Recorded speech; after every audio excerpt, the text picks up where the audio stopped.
On the 10th day of the zombie outbreak, I rejected George's confession. Unexpectedly, he turned around and pushed me into the midst of the zombies. Then, holding his so-called dear younger sister in his arms, he said to me, "I've awakened my superpower. You, a burden, can get lost now." 01. At this moment, I was pushed out of the car by George and fell heavily to the ground. My entire back was stabbed by glass shards. The shadows of a large group of zombies appeared around me, and I could only watch helplessly as he and Layla drove away. There was no time to be angry about their betrayal. I told myself that I had to stay calm, especially at such a moment. While holding my breath, I gripped the stun gun in my hand tightly and my gaze fell on the stairs of the overpass not far away. I had exhausted almost all of my physical strength in the previous battle. Moreover, these zombies had clearly evolved compared to those a few days ago. They were much more agile in speed.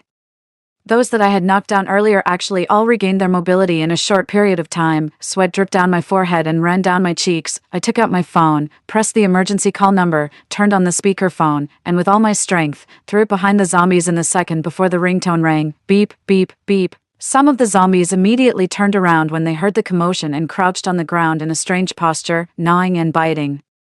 Taking advantage of this gap, I did a forward roll, jumped up, and severely struck the heads of the zombies with the stun gun. Then I quickly ran towards the stairs of the overpass. However, I couldn't match their speed. When I climbed onto the overpass, a group of zombies chased after me from behind. They let out ear-piercing roars, as if they were summoning their companions. As expected, all the zombies below looked up in my direction and then rushed up frantically.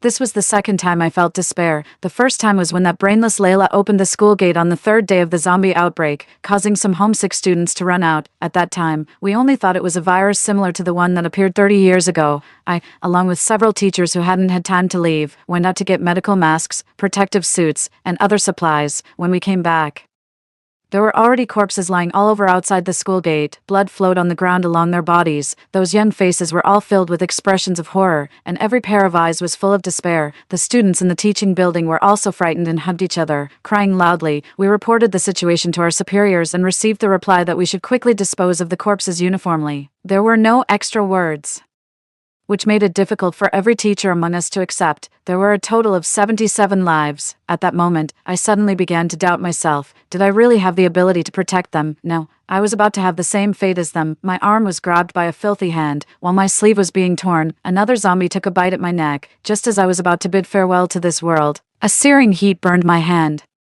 The zombies in front of me let out howls and retreated one after another. "Jump down," a voice came from below. Without thinking much, I jumped off the overpass and landed right on a Jeep truck. The zombies on the bridge jumped down right after me. I was stuffed with a machete in my hand and swung it without hesitation. Attack their heads. Second, keep using the flamethrower. Fourth, quickly lower the speaker. The car made a sharp turn and I almost fell out.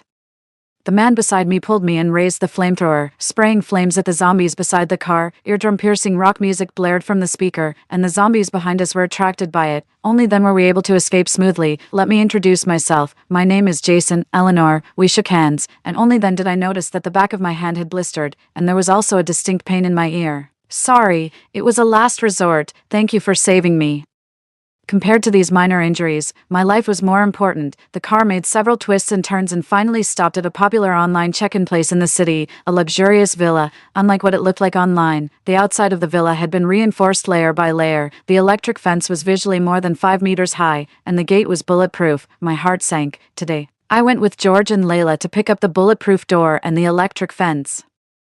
After getting the goods, I asked the two of them to go back first. George offered to go with me to pick up vegetables and flour. After leaving the flour mill, we encountered zombies. George, who was originally powerless, suddenly became fierce and tipped down a zombie with his bare hands. At that time, I was still in the car. When he was at a disadvantage, I stepped on the gas pedal and knocked down the zombie in front of him. And Layla came back at this moment.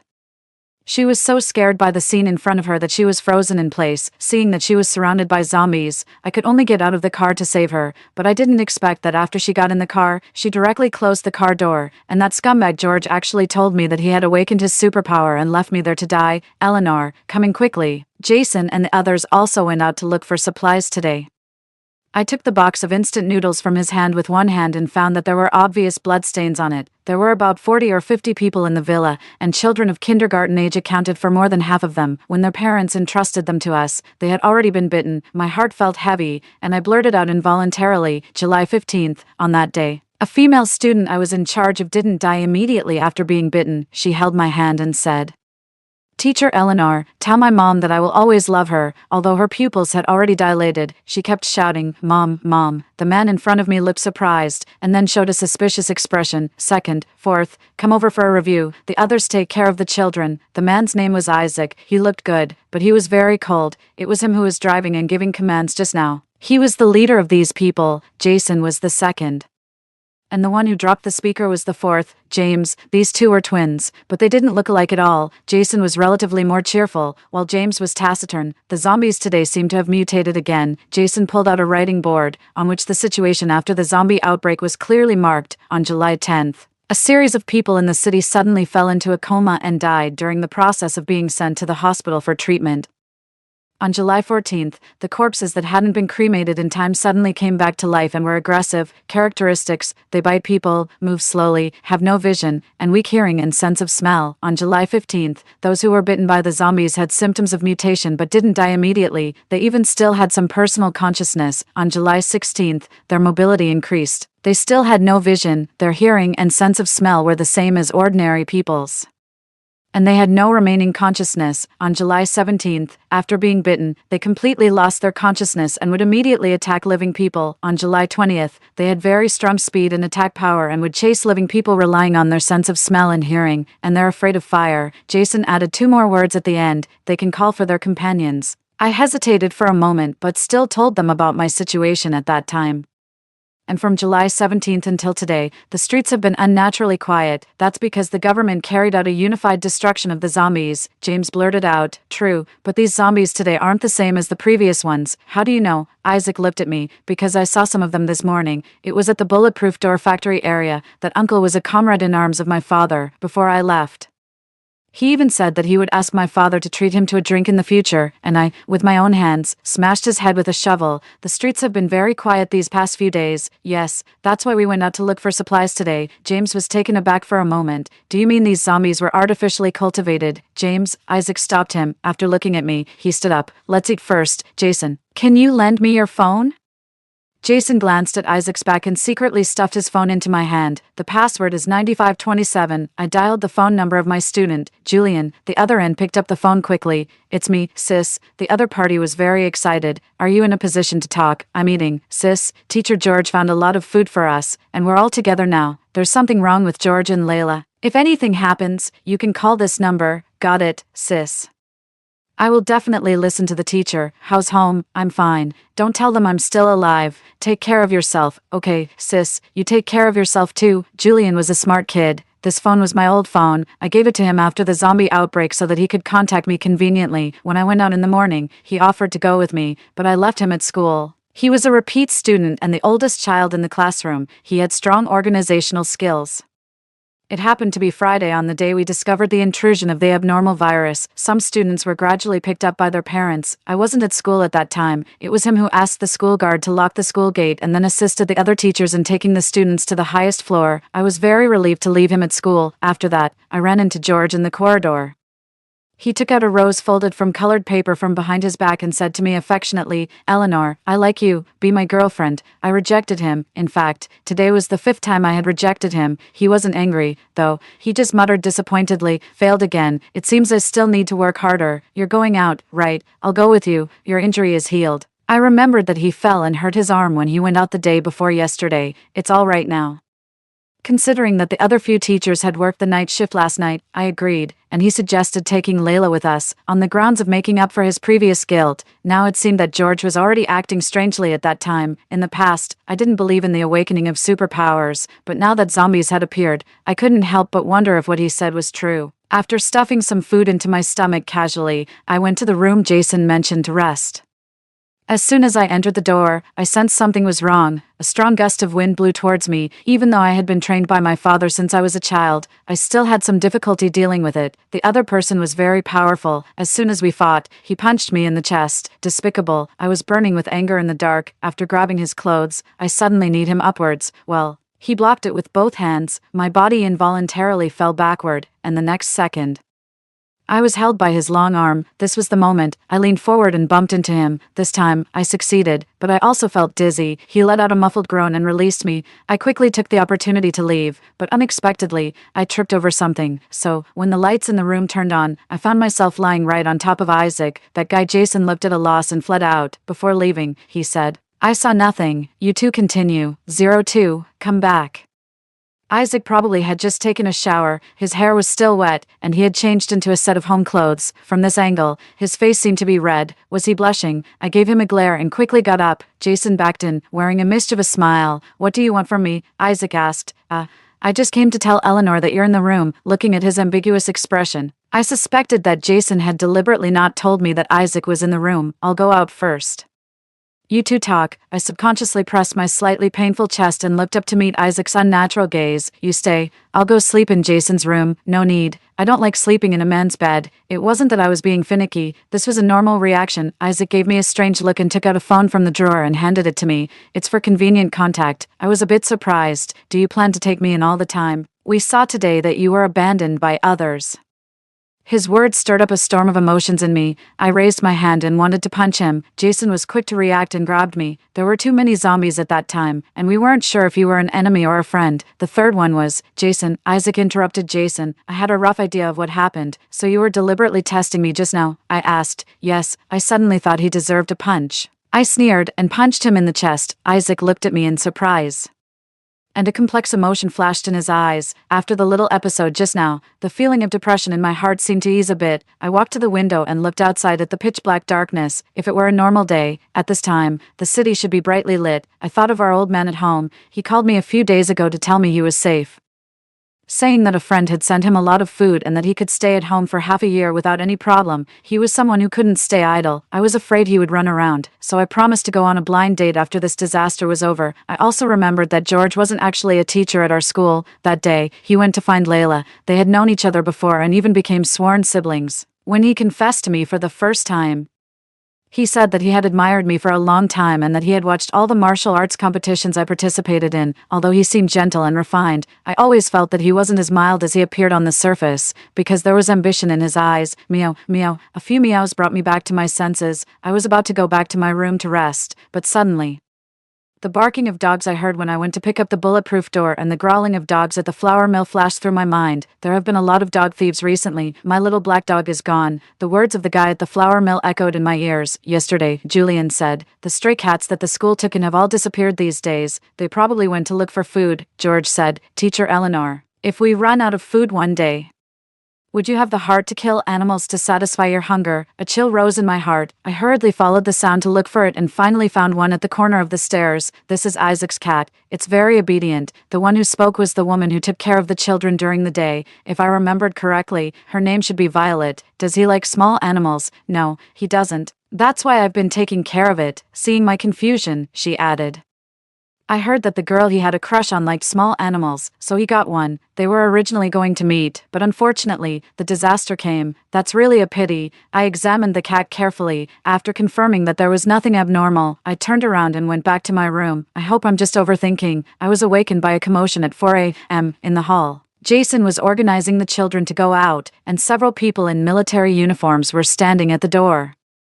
Violet came to say goodbye to me, saying that she was going to send the children to a safer place. "When the disaster is over, I'll treat you to skewers." "Okay." I hugged her with a smile. Suddenly, she pushed me, and then there was a piercing meow.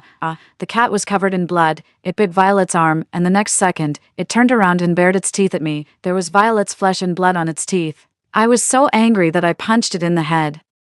After the cat was knocked to the ground, it twitched a few times, then turned its head and got ready to pounce on me again. "It has mutated. Eleanor, don't move." Something flew past my ear and firmly pierced the cat's abdomen, but it wasn't dead yet and frantically lunged at me. The soldier beside me had no choice but to shoot. The cat fell to the ground after being shot in the head. I quickly went to check Violet's injury. She covered her wound with a look of despair. "Eleanor, if I turn into a zombie, you must kill me. I know the others can't do it. That won't happen." Blood kept gushing from her wound. Her pupils slowly dilated, and her eyes turned grayish-white at an extremely fast speed. The children were already crying from fear. Jason looked at me anxiously and decided to let the children leave first. Several ferocious dogs have appeared outside. "Prepare for battle." Isaac ran downstairs. It was he who had shot the cat with a tranquilizer gun just now. "Violet, Hold on. In response, there was a growl from Violet. After being bitten, she was extremely strong. She directly grabbed my shoulders and tried to bite me. I desperately broke free and picked up a nearby chair and smashed it at her. Although I'm not related to Violet, I really can't bring myself to kill her, but my instincts compelled me to fight back, and I couldn't bear to look at her since the zombie outbreak. I've been filled with hatred all the time. I hate where this virus came from. I hate that I don't have the ability to protect the people around me. I saw the machete that Jason gave me yesterday. While I was struggling internally, I had already swung it at Violet's neck. The battle lasted almost an hour. The children were evacuated safely, and although the others were exhausted, fortunately, no one was injured. Where's Violet? Gone. Why didn't I see her at the main gate? Jason asked me weakly. I glanced at him and turned to go upstairs. The fire in the backyard was still burning. I saw Isaac and the others walking over. James knelt on the ground and kowtowed 3 times, then looked up in my direction. There was accusation in his eyes. I couldn't face them. I put down the phone Isaac gave me and prepared to leave. Violet is James and Jason's cousin and also the fiancé of the third one. Before he died, the third one asked me to take good care of her. Isaac's voice was desolate. At first, we also wanted to do our best to save those strangers, but they pushed the third one out. We made an agreement that we wouldn't save people easily anymore, except for children, but when we saw you being abandoned that day, we still rushed over without hesitation. What are you trying to say? I turned back to look at him. Actually, most of our decisions are just based on instinct, so you don't have to blame yourself. Even if you hadn't done it, one of the 3 of us would have had to. Perhaps we should even thank you. Stay. Isaac stuffed the phone back into my hand. I wanted to say something to him, but my throat felt as if it was blocked by a stone. Finally, I made peace with myself, went downstairs, and started cleaning the blood on the ground. Otherwise, zombies might be attracted by the smell. Eleanor, it's your call. Jason suddenly came over. I thought it should be Julian. Teacher Eleanor. A stray cat got into the school, and several classmates were bitten. George is acting very strangely. I saw him injecting himself with something, and then he defeated several zombies on his own. Me and the classmates ran to the top floor and locked the door. Teacher Eleanor, don't come back. There was a lot of noise on the other end, and Julian was out of breath throughout. Julian, Isaac asked. Are you Julian? Brother, take care of yourself. We're coming to save you right away. Don't come, brother. The school gate has been opened, and we can't escape. The call suddenly cut off. I was extremely anxious, and Isaac looked grave. We have to go back. We must go back. 03, Eleanor, hide behind me later. On the way, Isaac said to me very seriously. There were emotions in his deep eyes that I couldn't understand. The school gate was wide open, and we could faintly hear screams from inside. There was a haze of smoke on the top floor. We parked the car in a hidden place and the 4 of us walked in with our backs to each other. The air was filled with the smell of blood. When we reached the corner of the stairs, a person suddenly appeared in front of us. It was a girl from the next class. She bared her teeth at us. Before she could let out a scream, Isaac smashed her head with a stick. My heart trembled, and my nails dug deeply into my palm.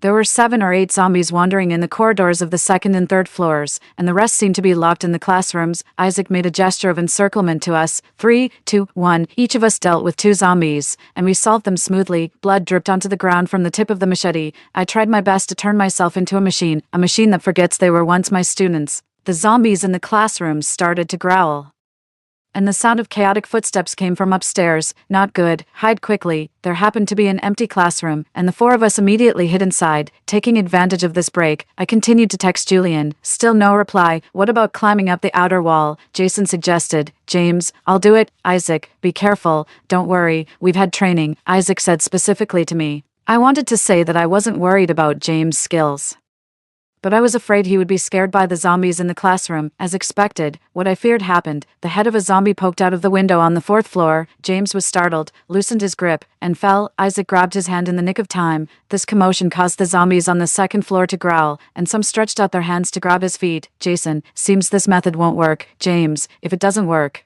let's use fire. I'll distract them, and the 3 of you go up. I didn't want to waste time here. No. Isaac grabbed my wrist and quickly let go when he realized it was inappropriate. I'm familiar with the terrain here, and I have the obligation to protect them. If I'm destined to die, I hope I die a meaningful death. When those parents called and pleaded with me to protect their children, I had already anticipated this day. I don't want to be the only one left alive. I would rather die than live like that, okay? Isaac suddenly hugged me. Eleanor, be careful. I didn't look back at him. I hit the guardrail hard with the machete, and the zombies on the stairs swarmed towards me. I took advantage of the terrain and ran wildly on the campus. Unfortunately, at the dormitory building, I was blocked by the zombies in front of me. I gripped the machete in my hand tightly. Brother, you'll bless me, right? I had a brother who died while protecting others. I seemed to hear his answer.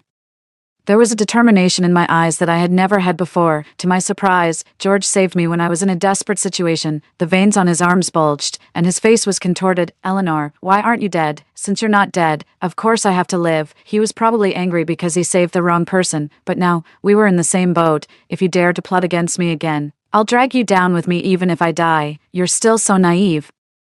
But you really underestimate my strength. As if showing off, he punched a zombie's head and blew it with his bare hands. Is this the superpower he mentioned? What do you think? Awesome, right? He kept moving his hands. Except for being a bit out of breath, he said. Who else dares to look down on me now? I didn't bother listening to his nonsense. I attacked him while staying on guard. George managed to smash the heads of dozens of zombies in less than 10 minutes.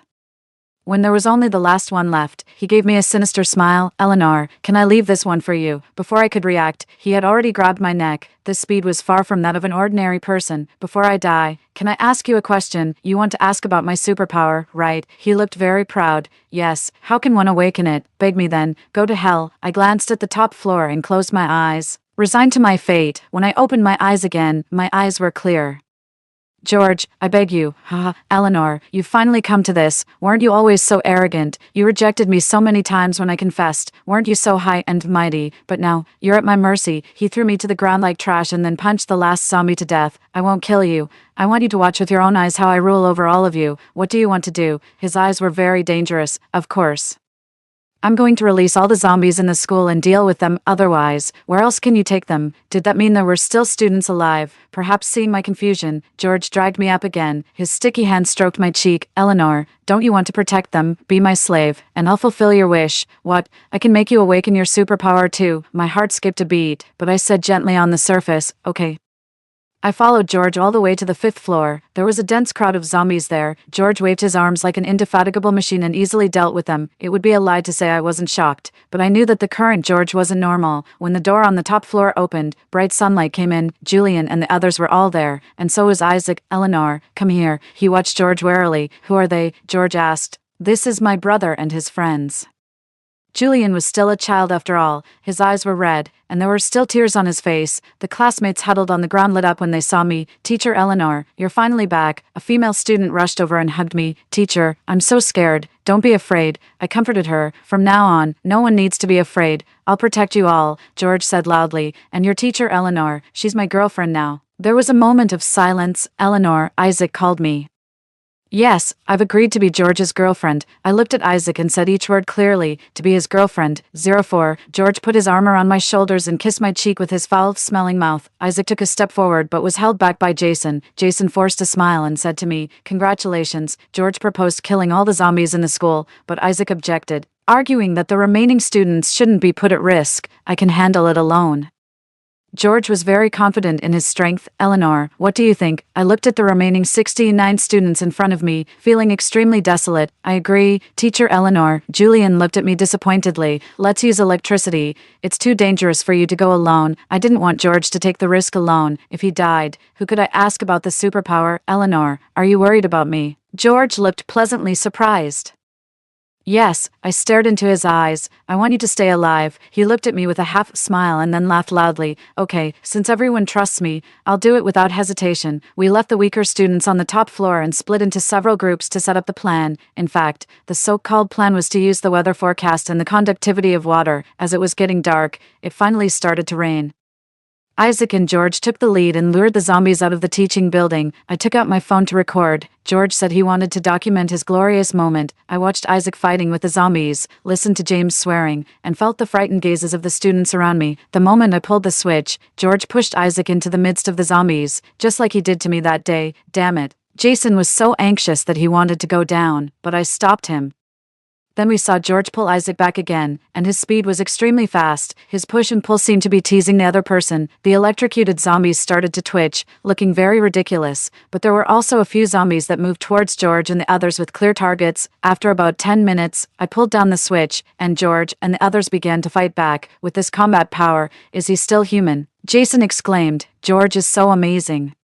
It seems that superpowers can really be awakened. The students who were crying just now had now boldly moved to the railing. They seemed to have seen hope. Compared with George, Isaac was much less impressive, but as an ordinary person, he was already very good. Julian, have you seen Teacher Layla? Teacher Layla said she went back to the dormitory to get something in the morning. Teacher Eleanor. Why did you agree to be George's girlfriend? Julian was a stubborn child. What do you think?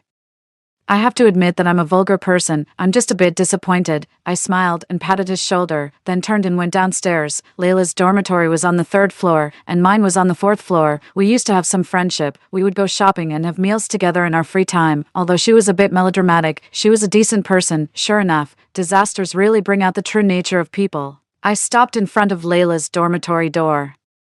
The door was slightly ajar, and it was very quiet inside. I kicked the door open, and a figure rushed out from behind the door, probably intending to attack me. My skills were good enough to deal with an ordinary person. I turned her around and pinned her to the ground. George, save me. It was Layla's voice. I pressed her head hard against the ground and rubbed it until she cried and begged for mercy. Don't kill me. I know how to defeat the zombies. Really, she probably recognized my voice.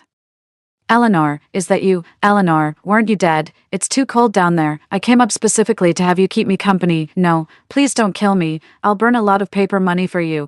Okay, your death has nothing to do with me. She was so easily frightened that she had wet her pants. Disgusting. I got up and turned on the lights in the room. You're not a ghost. What do you think? I grinned at her and knocked her out with a punch. There were bottles and jars on the table, along with syringes. My first thought was that Layla had the nerve to engage in illegal activities, but looking at her wet pants, I thought it was unlikely. Just as I was about to take them away for study, a sharp pain shot through my neck, and my body involuntarily fell to the ground. Eleanor, why don't you just die? She kicked me several times and then started rustling around to change her clothes. If it weren't for the fact that this injection affects fertility, Layla could also become a savior. That bastard George thinks he's so amazing, but he still has to please others, and he talks about superpowers. Haha, the apocalypse is all fake, and superpowers are nothing. The apocalypse is fake. I rubbed my neck and asked, of course, if no one deliberately released the virus, where would this apocalypse come from? Is that so? I grabbed Layla by the neck, although I had suspected it before. I still didn't want to believe it. Cough, don't kill me. Well, it depends on how sincere you are. 05. When we got back to the teaching building, all the zombies had been eliminated. Isaac was kneeling on the ground gasping for breath, while George shouted confidently towards the top floor, "Don't be afraid, classmates, all the zombies have died, you are safe." Looking at his confident appearance, I really wished I had a gun in my hand to blow his brains out. Safe, trapped in this small place. Can we really survive the disaster? The answer was no. George? I picked up the coat he had dropped on the ground. Are you hurt? How could I get hurt? Where did you go just now? Where's Layla? I asked him. His face darkened, and he grabbed my hand with his blood-stained one. Why are you looking for her? I didn't hide my disgust. She locked me out. Of course I want to get even. George laughed. This is the Eleanor I know. Don't worry. I'll take you to see her later. I hope you don't forget our agreement. I didn't fully trust him. Are you two done? Can you hurry up and clean up the bodies? Everyone from the top floor had come down. James looked at George and me with a bad expression. I was on the front line. Now it's your turn. With that, he pulled me towards the office on the 1st floor. After closing the door, George washed his face first and then leaned back in the chair, looking a bit tired. Eleanor, come and give me a shoulder rub, will you? George, when are you going to fulfill what you promised me? He closed his eyes and leaned comfortably against me, his wandering hand covering mine. Don't be in a hurry, let me rest for one night first. I suppressed my anger and was about to go out and help the others, but George grabbed me, and I fell onto his lap. Eleanor, if you want to gain power, shouldn't you show me your sincerity? A chill slowly crept up from my abdomen. I closed my eyes, resigned to my fate. 06. What are you doing? The door was kicked open from the outside, and Isaac appeared at the door, looking furious. What a buzzkill. George slapped my thigh, flexed his wrists, and looked ready for a fight. Taking advantage of him turning around, I stabbed the syringe filled with anesthetic into his neck. He turned around and punched me as soon as he felt the pain. It hurt badly. Then he kicked me away. Isaac, stop him. A stream of warm blood flowed down my forehead, carrying a faint smell of blood. Isaac didn't hesitate and started fighting with George. Seeing that George was only a bit slower, I knew the dose wasn't enough. Gritting my teeth against the pain, I joined the fight and gave him another injection of anesthetic. Jason and James rushed over when they heard the commotion, after exchanging a glance. They helped tie George up. You two go out and don't let anyone else come near here. We'll interrogate him later. Isaac and I looked at each other, and he spoke first. You only agreed to be his girlfriend out of necessity, right? Yes, he knows the truth about the zombie virus outbreak. What? Isaac was shocked. He had thought I was just trying to deal with George and had to compromise because of his abilities. I stuffed George's mouth with a smelly sock. Even though he had been injected with anesthetic, he was still conscious. Not wanting to waste time, I pressed my machete against his neck. Tell me what this so-called awakening of superpowers is all about. Fear showed in his cloudy eyes, and he nodded repeatedly. I took out the sock from his mouth and turned on the voice recording on my phone. I actually came back from the future. I was born with superpowers. There's a price to pay for spouting nonsense. I stepped on his groin. And Isaac beside me flinched and sat up straight, pressing his legs together. It hurt so much. George took about 3 minutes to recover, with cold sweat breaking out on his forehead. I'll tell you everything. Should have done this earlier. George's story was short, but I was filled with anger after hearing it. He had borrowed money from loan sharks because of gambling. And the person who lent him the money told him there was a way to avoid repayment by doing certain things at a specific time. For example, on July 10th, he went to a crowded place and spread the virus. On that day, George came to our school and treated some students to drinks. Before that, he had appeared as my suitor, and the students, who still believed in love, were easily touched by his actions. They were a large organization, spread out all over the country after the initial virus outbreak. They would upgrade it according to the infection situation and then release it again. That's why the zombies kept evolving. The government took swift action, so on July 20th, they chose to use animals to speed up the spread. Did they want humanity to be destroyed? Apparently not. Otherwise, why would they develop drugs that could mutate human bodies? Give me the list of those people. I'm just a small fry. How would I know that? I didn't believe him, so I stepped on the same spot again.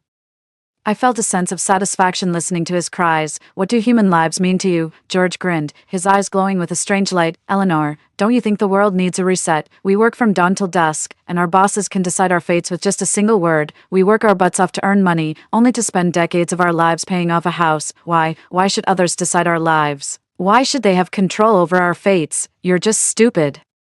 I really wanted to crack open his skull and see if it was filled with nothing but nonsense. You have no ability but still have wild dreams. You just want something for nothing, and that's why your life is meaningless. So I want to become the strongest. I want to rule over them. I want you all to submit to me. Aren't you the same? You offered yourself to me just to get superpowers. I didn't want to listen to his nonsense. So I stuffed the smelly sock back into his mouth. Superpowers.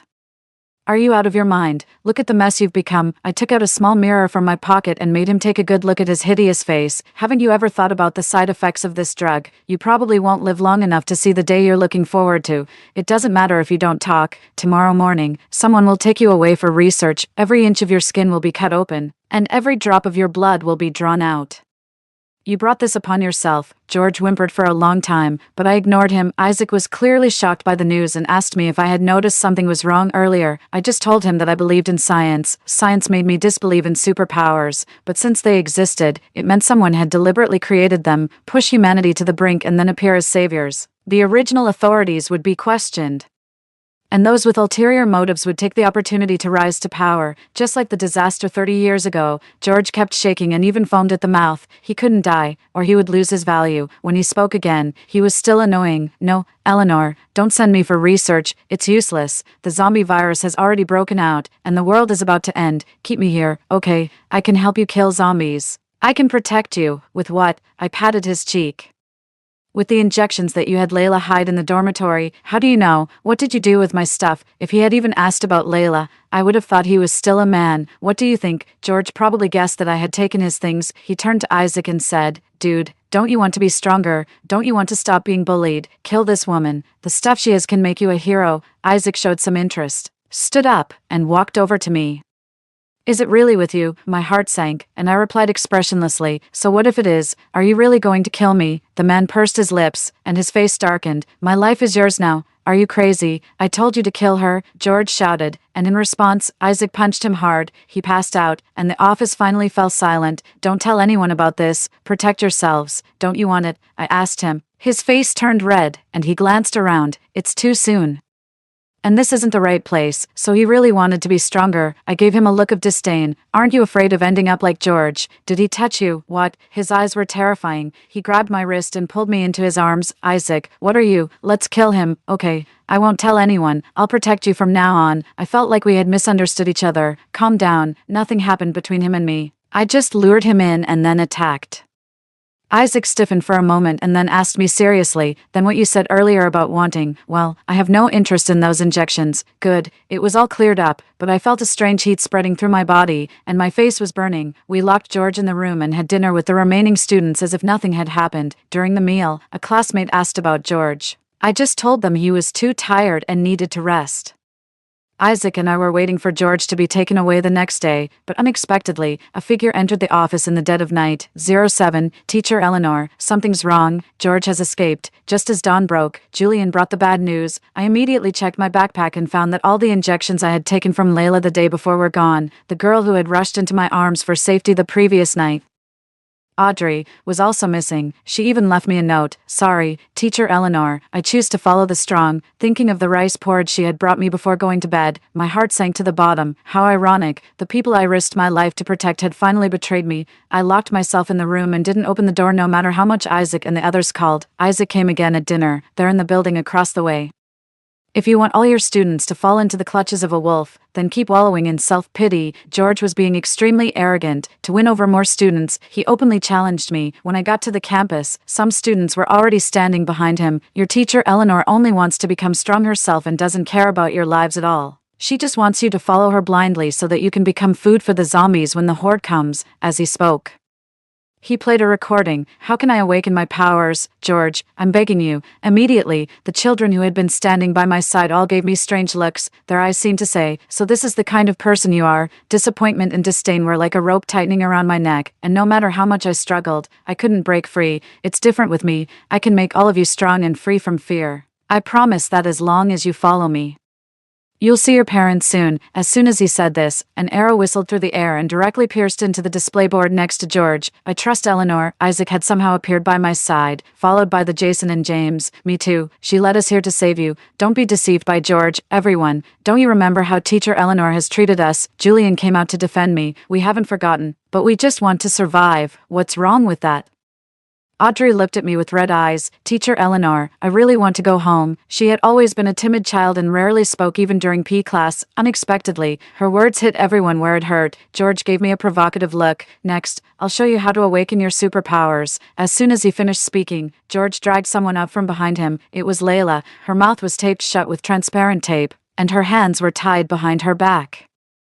George took out a syringe and injected it into Layla's arm. In just a few minutes, Layla, who had been weak and powerless, immediately stood up from the ground. Yes, stood up, because she had been lying face down before. Her hands, which had been tied behind her back, also broke free from the restraints in an instant. George, go to hell. Layla kicked George, and the two quickly got into a fight. See, this is power. This is superpower. I, George, am the real hero who will save you all.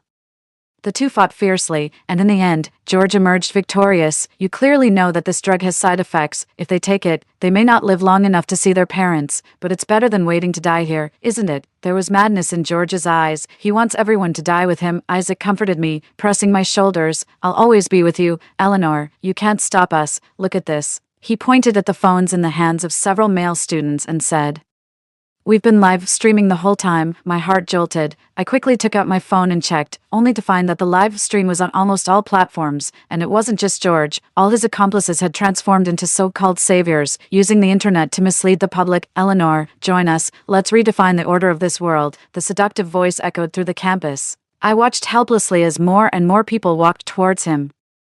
It seemed like an eternity passed before I heard myself say, Okay, 08, Eleanor, don't go. Isaac held my hand, and the worry in his eyes was almost overwhelming. Isaac, it's my duty to protect them, and I can only keep my promise by becoming stronger. Pushing Isaac away, I walked towards George. With every step I took, I could hear Isaac's angry shouts, Eleanor, you've really disappointed me. Have you forgotten what you're loyal to? I thought you were like him. Shut up.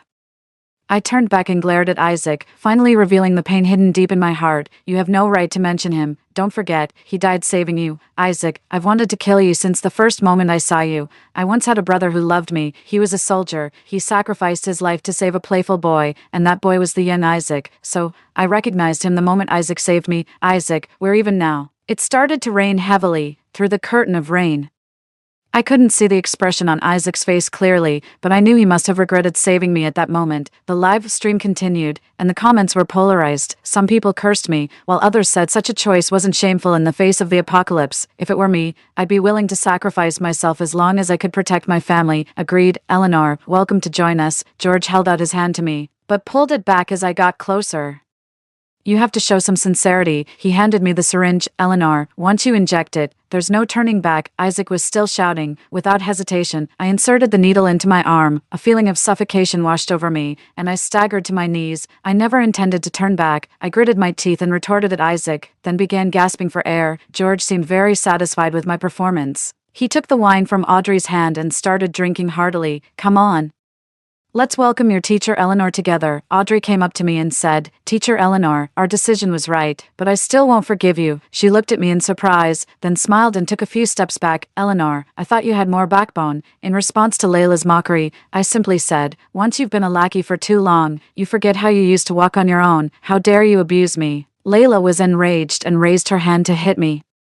But George slapped her instead. Go and get ready. Eleanor, don't be angry. Let's go have dinner first, and then we'll help the children awaken their superpowers. He turned his back to me and started walking towards the cafeteria. When we sat down, George suddenly said, You know, Eleanor, I almost thought you were lying to me again. Do you think I have any other choice? He smiled triumphantly, and I was so annoyed that I ate 2 extra bowls of rice. The crucial moment arrived soon. And this live stream was even more widely spread. I could feel that George was extremely excited. He injected himself with 2 more syringes in a row. Now, it's time to witness a miracle, he boasted to the children in line, and that's when I stabbed a super concentrated anesthetic into his neck. George turned to look at me in disbelief. Eleanor, you lied to me again. Yes, I did, and now it's your end. I'll kill you. George erupted in anger and turned to attack me. No, I'll kill you. This time, I had no more scruples. Every punch landed solidly, and every move was a deadly one. I had been waiting for this moment for too long. I knew you bitch wanted to be the savior yourself. Classmates, come and help me. If I die, no one will take you home. But no one dared to move. Because they heard Isaac say, Look at George now. Doesn't he look like a monster? If you take those drugs, will your parents even recognize you when you get home? These are the people who created the zombie virus. They're the ones responsible for this disaster, and their goal is to make us complete slaves, to live our entire lives in suffering and separation. Is that really the life you want? Then Isaac played the videos recorded by the parents of the surviving students. Every cry in those videos was a glimmer of hope for the students to turn back. Don't listen to their nonsense. Eleanor injected the drug herself, and she's still fine. That's because Teacher Eleanor didn't actually take the drug. Audrey stepped forward. It was all just a plan between me, Teacher Eleanor, and the others. Only Layla's injection was real. I gave Audrey a thumbs up, while George was stunned. I punched him again. George, haven't you noticed that you don't have much strength left, because I've already destroyed all those drugs? His expression cracked little by little, then turned into boundless anger as he charged at me. I took the opportunity to pull out the fruit knife hidden in my clothes and slashed at his neck. I missed my target and only wounded his chest. George's face contorted with rage, and he spat out a mouthful of blood. Eleanor, you forgot we have many more people. You may be able to kill me, but you can't kill them all. My brothers and sisters will continue the plan to destroy the world. Really? Then take a look at the live stream. From the moment we started suspecting George, we had made comprehensive plans. We asked Audrey to get close to George and encourage them to live stream their so-called salvation, and revealed the unknown secrets between Isaac and me to intensify the conflict. Then we contacted the government troops and used the live stream to locate and capture them all at once. Even if some managed to escape, we could still deal a blow to their forces and let the public know their true nature. Fortunately, we succeeded. Upon learning the truth, George's face turned ashen, and he completely lost his will to fight. He started babbling nonsense and scratching at his body. It itches so much. Eleanor, save me. Then, in front of everyone, black blood oozed from his body, and he turned into a decaying corpse. Audrey ran over and hugged me excitedly. Teacher Eleanor, I was wrong. I shouldn't have disobeyed you. Originally, our plan was to send Julian to infiltrate George's group, but Audrey found out, she said. Compared to a strong boy, a vulnerable girl who misses home is more likely to be trusted, isn't she? I was worried about her safety and didn't agree, but she went ahead on her own. The sentence she deliberately said to me earlier was a signal that the positioning was successful, our decision was right. I hate these bastards who spread the virus. How could I ever collaborate with them, whether it's a virus or a war? It's always the most vulnerable people at the bottom who suffer the most. Jason and his brother were calming down the students, while Isaac walked straight up to me and hugged me. He knew who I was from the moment he saved me. We tacitly pretended not to recognize each other and tried to forget those dark days. My dearest brother, his most respected senior, died saving him, and I couldn't face him anymore. Although we were only close as children, I often heard his name from my brother in the following years. My brother always said that Isaac was a great prospect for the military and that he would take me to have a meal with him someday. Unfortunately, what I got instead was, Eleanor, let's get a cat. I remember you used to like them. Okay, watch out. I had forgotten about Layla, the menace. When I saw her stab at Isaac with a knife, I instinctively pushed him away. The moment the knife pierced my skin, I seemed to understand something. Isaac held me in his arms, at a loss. He desperately tried to cover my wound, but blood gushed out through his fingers. Isaac, don't blame yourself. I just did it out of instinct. Because I cared about him, when danger came, I didn't think twice. All I wanted in that moment was for him to be safe. My brother must have felt the same way back then. 09. Audrey's perspective. At that moment, I suddenly began to doubt myself. Did I really have the ability to protect them? Although the source of the virus had been effectively controlled, zombies were still rampant in various places and began to spontaneously form rescue teams. Isaac, as the organizer of the local team, had been away for a week, looking at teacher Eleanor, who was still unconscious in the hospital bed. I told myself to be strong. Everyone was terrified when teacher Eleanor suddenly collapsed. Fortunately, the live stream was still on, and several doctors risked their lives to rush to the school. Along with them came wave after wave of zombies. In that critical moment, we junior high school students picked up weapons and swore to protect the people we cared about. Just as teacher Eleanor once said, I didn't teach you martial arts just to keep you fit. It's more about cultivating your fighting spirit. Only by becoming strong through your own abilities can you protect the ones you love. After seeing teacher Eleanor defeat George with her own strength, everyone finally understood that anything obtained at the cost of harming oneself would eventually backfire. Teacher Eleanor, wake up quickly. I heard that Isaac has been confessed to by several girls. If you don't wake up soon,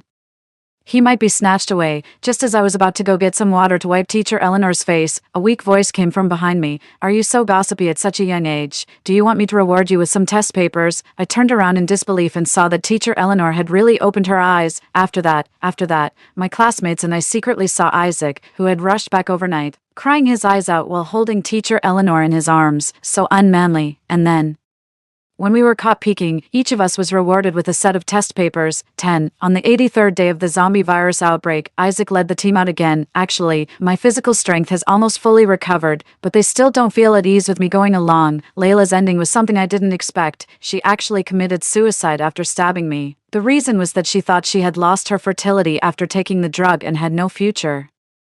I suddenly thought she was ridiculous. She was always chasing after things that were out of reach and forgot to love herself. Looking at the rising sun in the distance, I know that although the road ahead is long as we stand together, our wishes will eventually come true. Story 2. Before the zombie apocalypse, I built 2 safe houses. One was in the residential community. I allowed everyone to come in because this safe house was deliberately used by me to attract both people and zombies.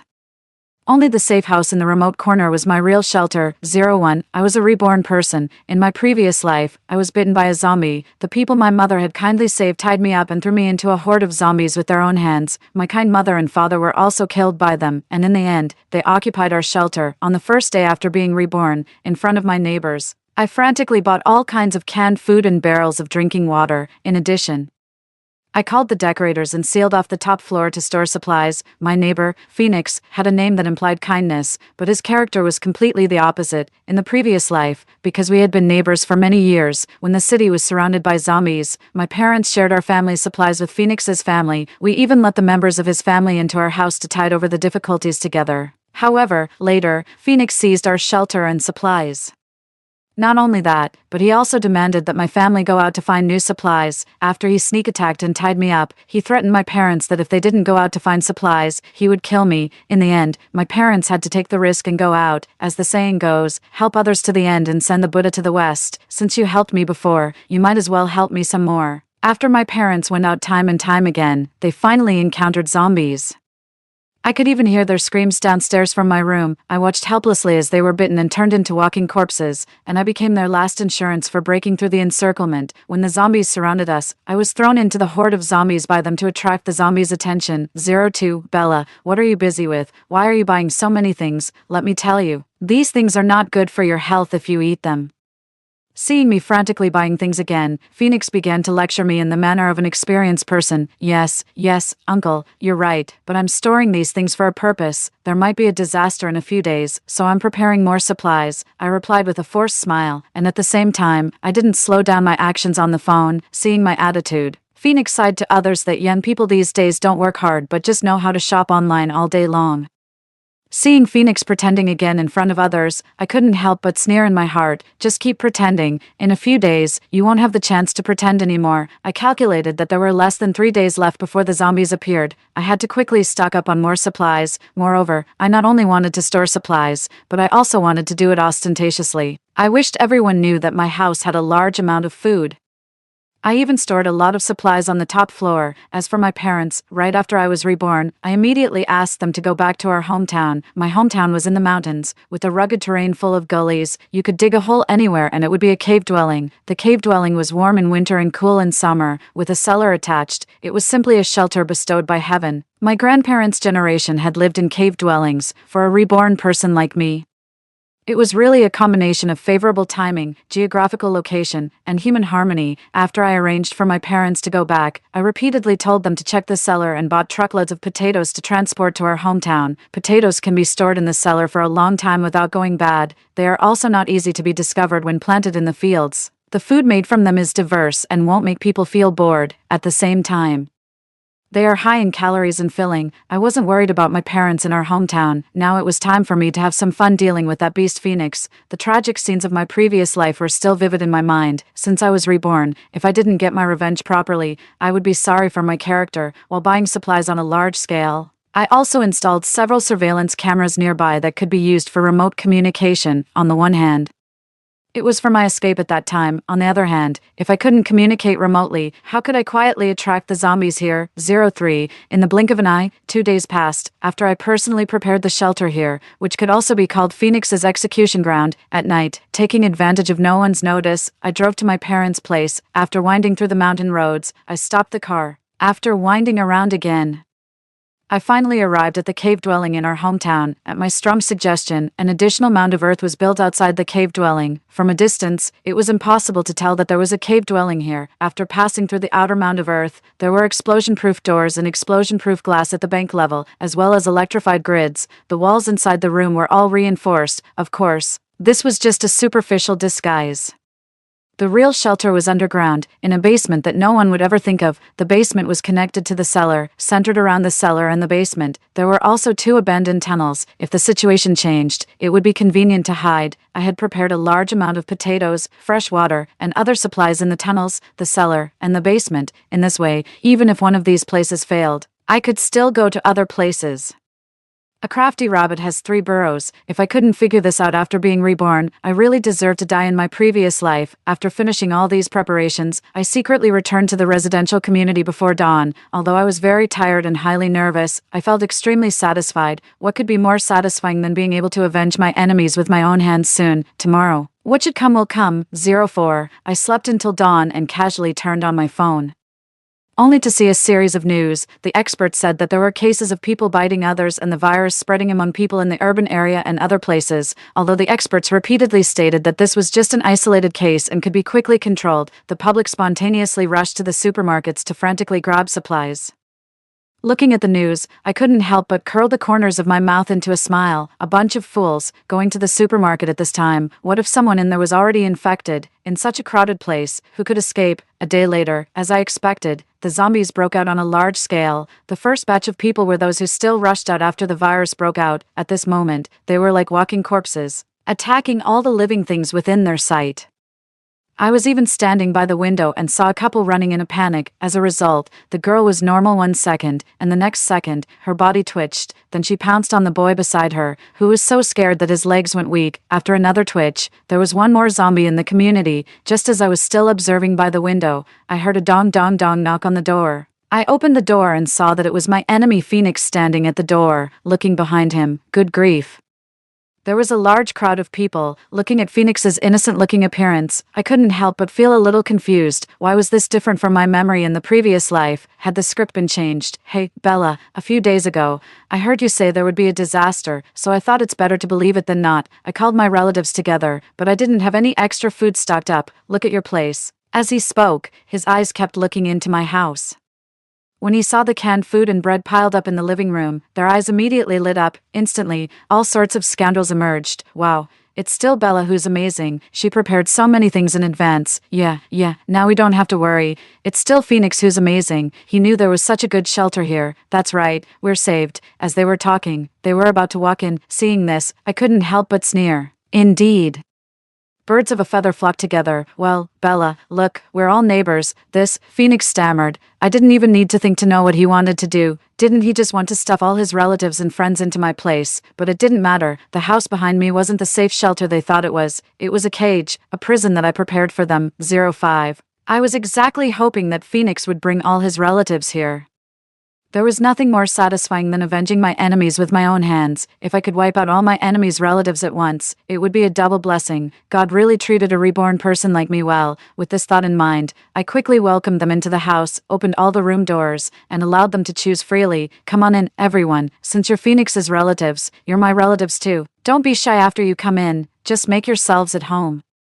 After hearing my words, Phoenix's family, who had been eager to move, became even more unscrupulous in my house. They looked around and picked and chose, and the house was suddenly in a mess. Seeing that everyone had found their own places to stay, the corners of Phoenix's mouth almost reached his neck. He secretly glanced at me. When he found that I didn't seem to care, he began to lecture me in the tone of an elder again. Bella, don't think I'm being long-winded. Since you already knew the zombies were coming, you should have prepared a bigger house. In the end, you should have gotten an entire building so that everyone could have their own rooms. It wouldn't be as messy as it is now, with people sleeping on the beds and sofas, and some even having to sleep on the floor. Hearing his words, I couldn't hide my joy. Phoenix is right. Next time for sure. Phoenix, if you're lacking anything, you must tell me. Just take it from me. That's so embarrassing. Although he said that, when Phoenix left, he still took a bag of canned food. Looking at him going out and closing the door, my eyes became cold. It didn't matter. After tomorrow, you'll be able to feel what true despair is. 06. At night, taking advantage of everyone's inattention, I quietly went out alone. I watched the surveillance video of the community on my phone. After confirming the safe route, I opened the unit door and slipped out. I found the SUV I left in the community and drove out directly without even turning on the headlights. The SUV had also been modified by me. A protective railing was installed around the wheels so that even if it hit a zombie, the zombie's arms or legs wouldn't get stuck in the tires and cause the car to stall. After leaving the community, I first drove in one direction and got on the highway. Of course, I directly crashed through the highway barrier. After getting on the highway, I drove slowly towards my hometown. At the same time, the backhand I left during the decoration that could be remotely controlled by my phone was finally put to use. With a gentle click on my phone, the building in my community suddenly became resplendent. The electronic lights installed on the outer wall flashed, looking so beautiful. In the dark night, the zombies had poor eyesight and it was difficult for them to see clearly. So I chose to run away on the first night because the longer I delayed, the more zombies there would be. I might not be able to leave later, so as soon as the electronic lights were turned on, it was like a ship sailing in the dark night seeing a lighthouse. Countless zombies, limping but with firm steps, moved towards the community. By the time I drove into the mountains, it was almost dawn. There was no way. I was worried that someone would follow me after seeing the headlights. So I drove cautiously all the way. After the car drove into the mountain depression, I got out of the car and walked forward on foot. The car would leave tire marks on the mountain road, so as soon as I drove in, I gave up the idea of continuing to drive forward. I didn't stop until I got home and got into the basement. My parents finally let out a sigh of relief. You child, since you knew it was dangerous outside, why did you still go out? Mom, don't say anything.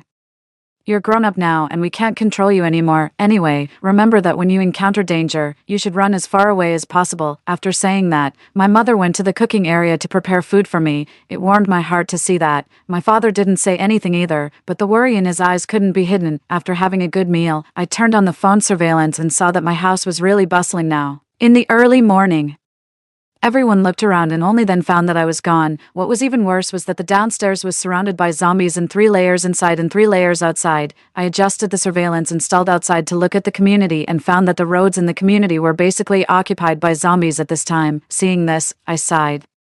Although I knew that what I did was harming others, this thought was quickly thrown out of my mind. When an avalanche occurs, no snowflake is innocent. When I was abandoned in my previous life, no one spoke up for me. This time, it was just a role reversal. The hunter became me, and the prey became them. 07. My house was really lively at this time. Everyone was initially very frightened by my disappearance.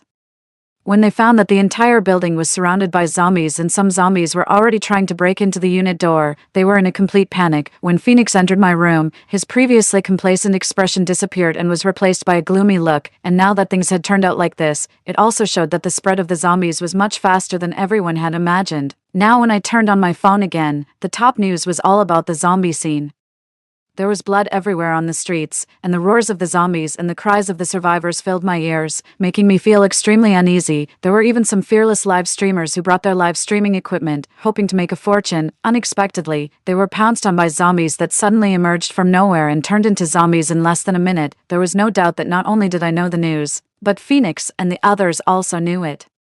Perhaps because Phoenix and the others were making too much noise, the zombies downstairs in the community noticed that there were people upstairs and became even more violent, piling up layer by layer and rushing upwards. However, fortunately, there weren't too many zombies, and they all lived on the upper floors. The zombies couldn't rush up in a short time. Seeing this, everyone seemed to heave a sigh of relief. Although it was very dangerous outside, for now, they were still safe, everyone.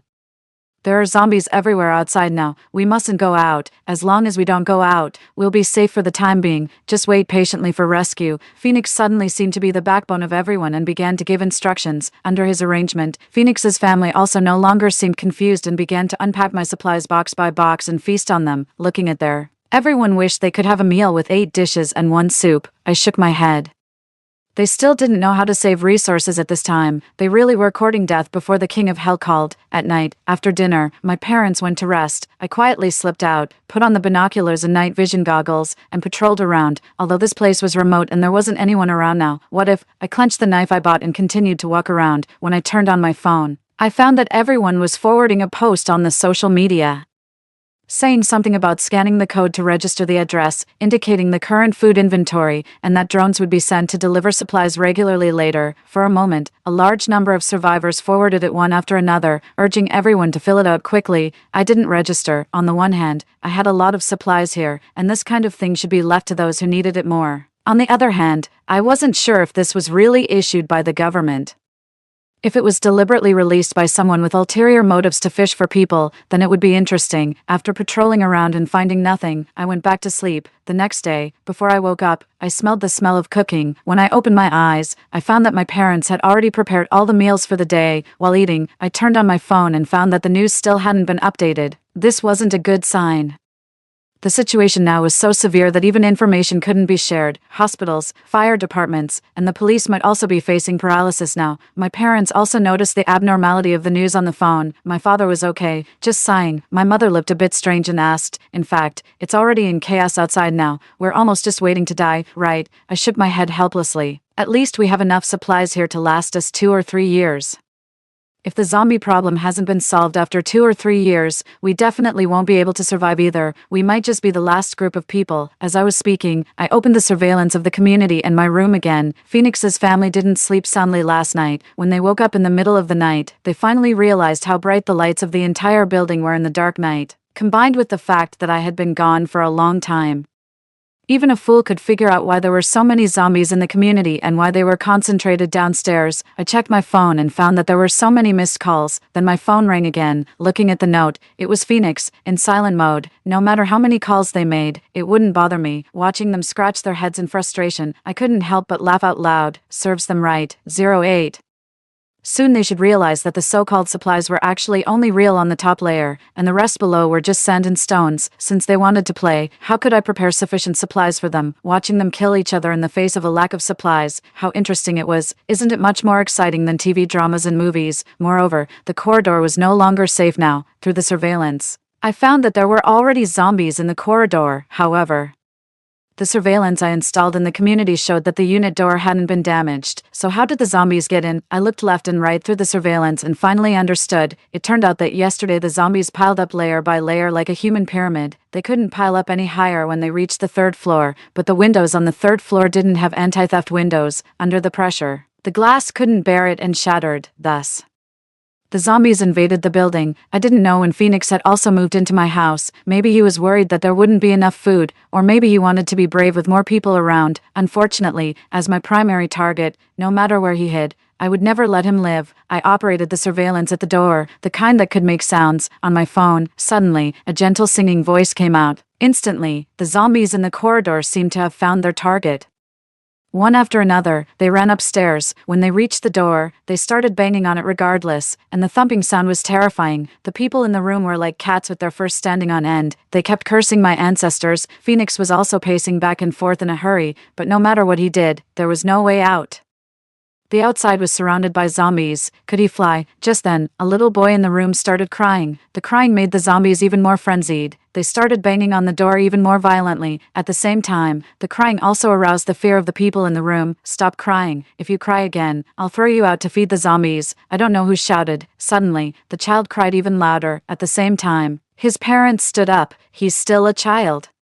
Why are you picking on him? In their words, the once loving and harmonious big family actually seemed on the verge of a brawl. As for that little boy, he had been a naughty kid since he was young. He was used to stealing. In school, he would want to take whatever he saw. When he saw a classmate had a new pen, he would brazenly ask for it. If the classmate didn't give it to him, he would break it. He had countless records of stealing his neighbor's takeout and parcels in the previous place where he lived. What's more, when waiting for the bus, he asked a stranger to give him the phone to play with. If the stranger didn't give it to him, he would snatch the phone and throw it directly onto the road, letting the cars on the road crush it. After calling the police, his parents were completely unrepentant, acting like they had neither money nor fear of death. In the end, the passers-by could only admit their bad luck. Until now, everyone kept a respectful distance from him. Seeing this, I got an idea. Under the crisis, all laws and morals had lost their due binding force. Then I would act as the judge of this big family. It was time for the mistakes made in the past to be repaid. I turned on the real-time communication function of the phone surveillance and issued a death sentence to that little boy. I don't want to see that little boy live well.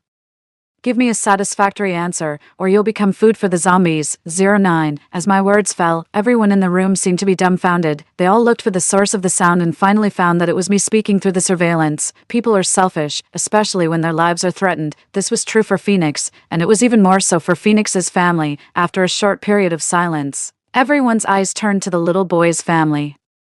There were various expressions such as pity, hatred, and indifference. Since the little boy entered the house at the beginning, he had occupied the best room. When eating, he picked the meat and vegetables into his own bowl. After taking 2 bites and finding it unpalatable, he directly poured it into the trash can. With such a series of annoying actions, he successfully everyone. But everyone endured it for the sake of being relatives. Now, this guy had threatened everyone's safety.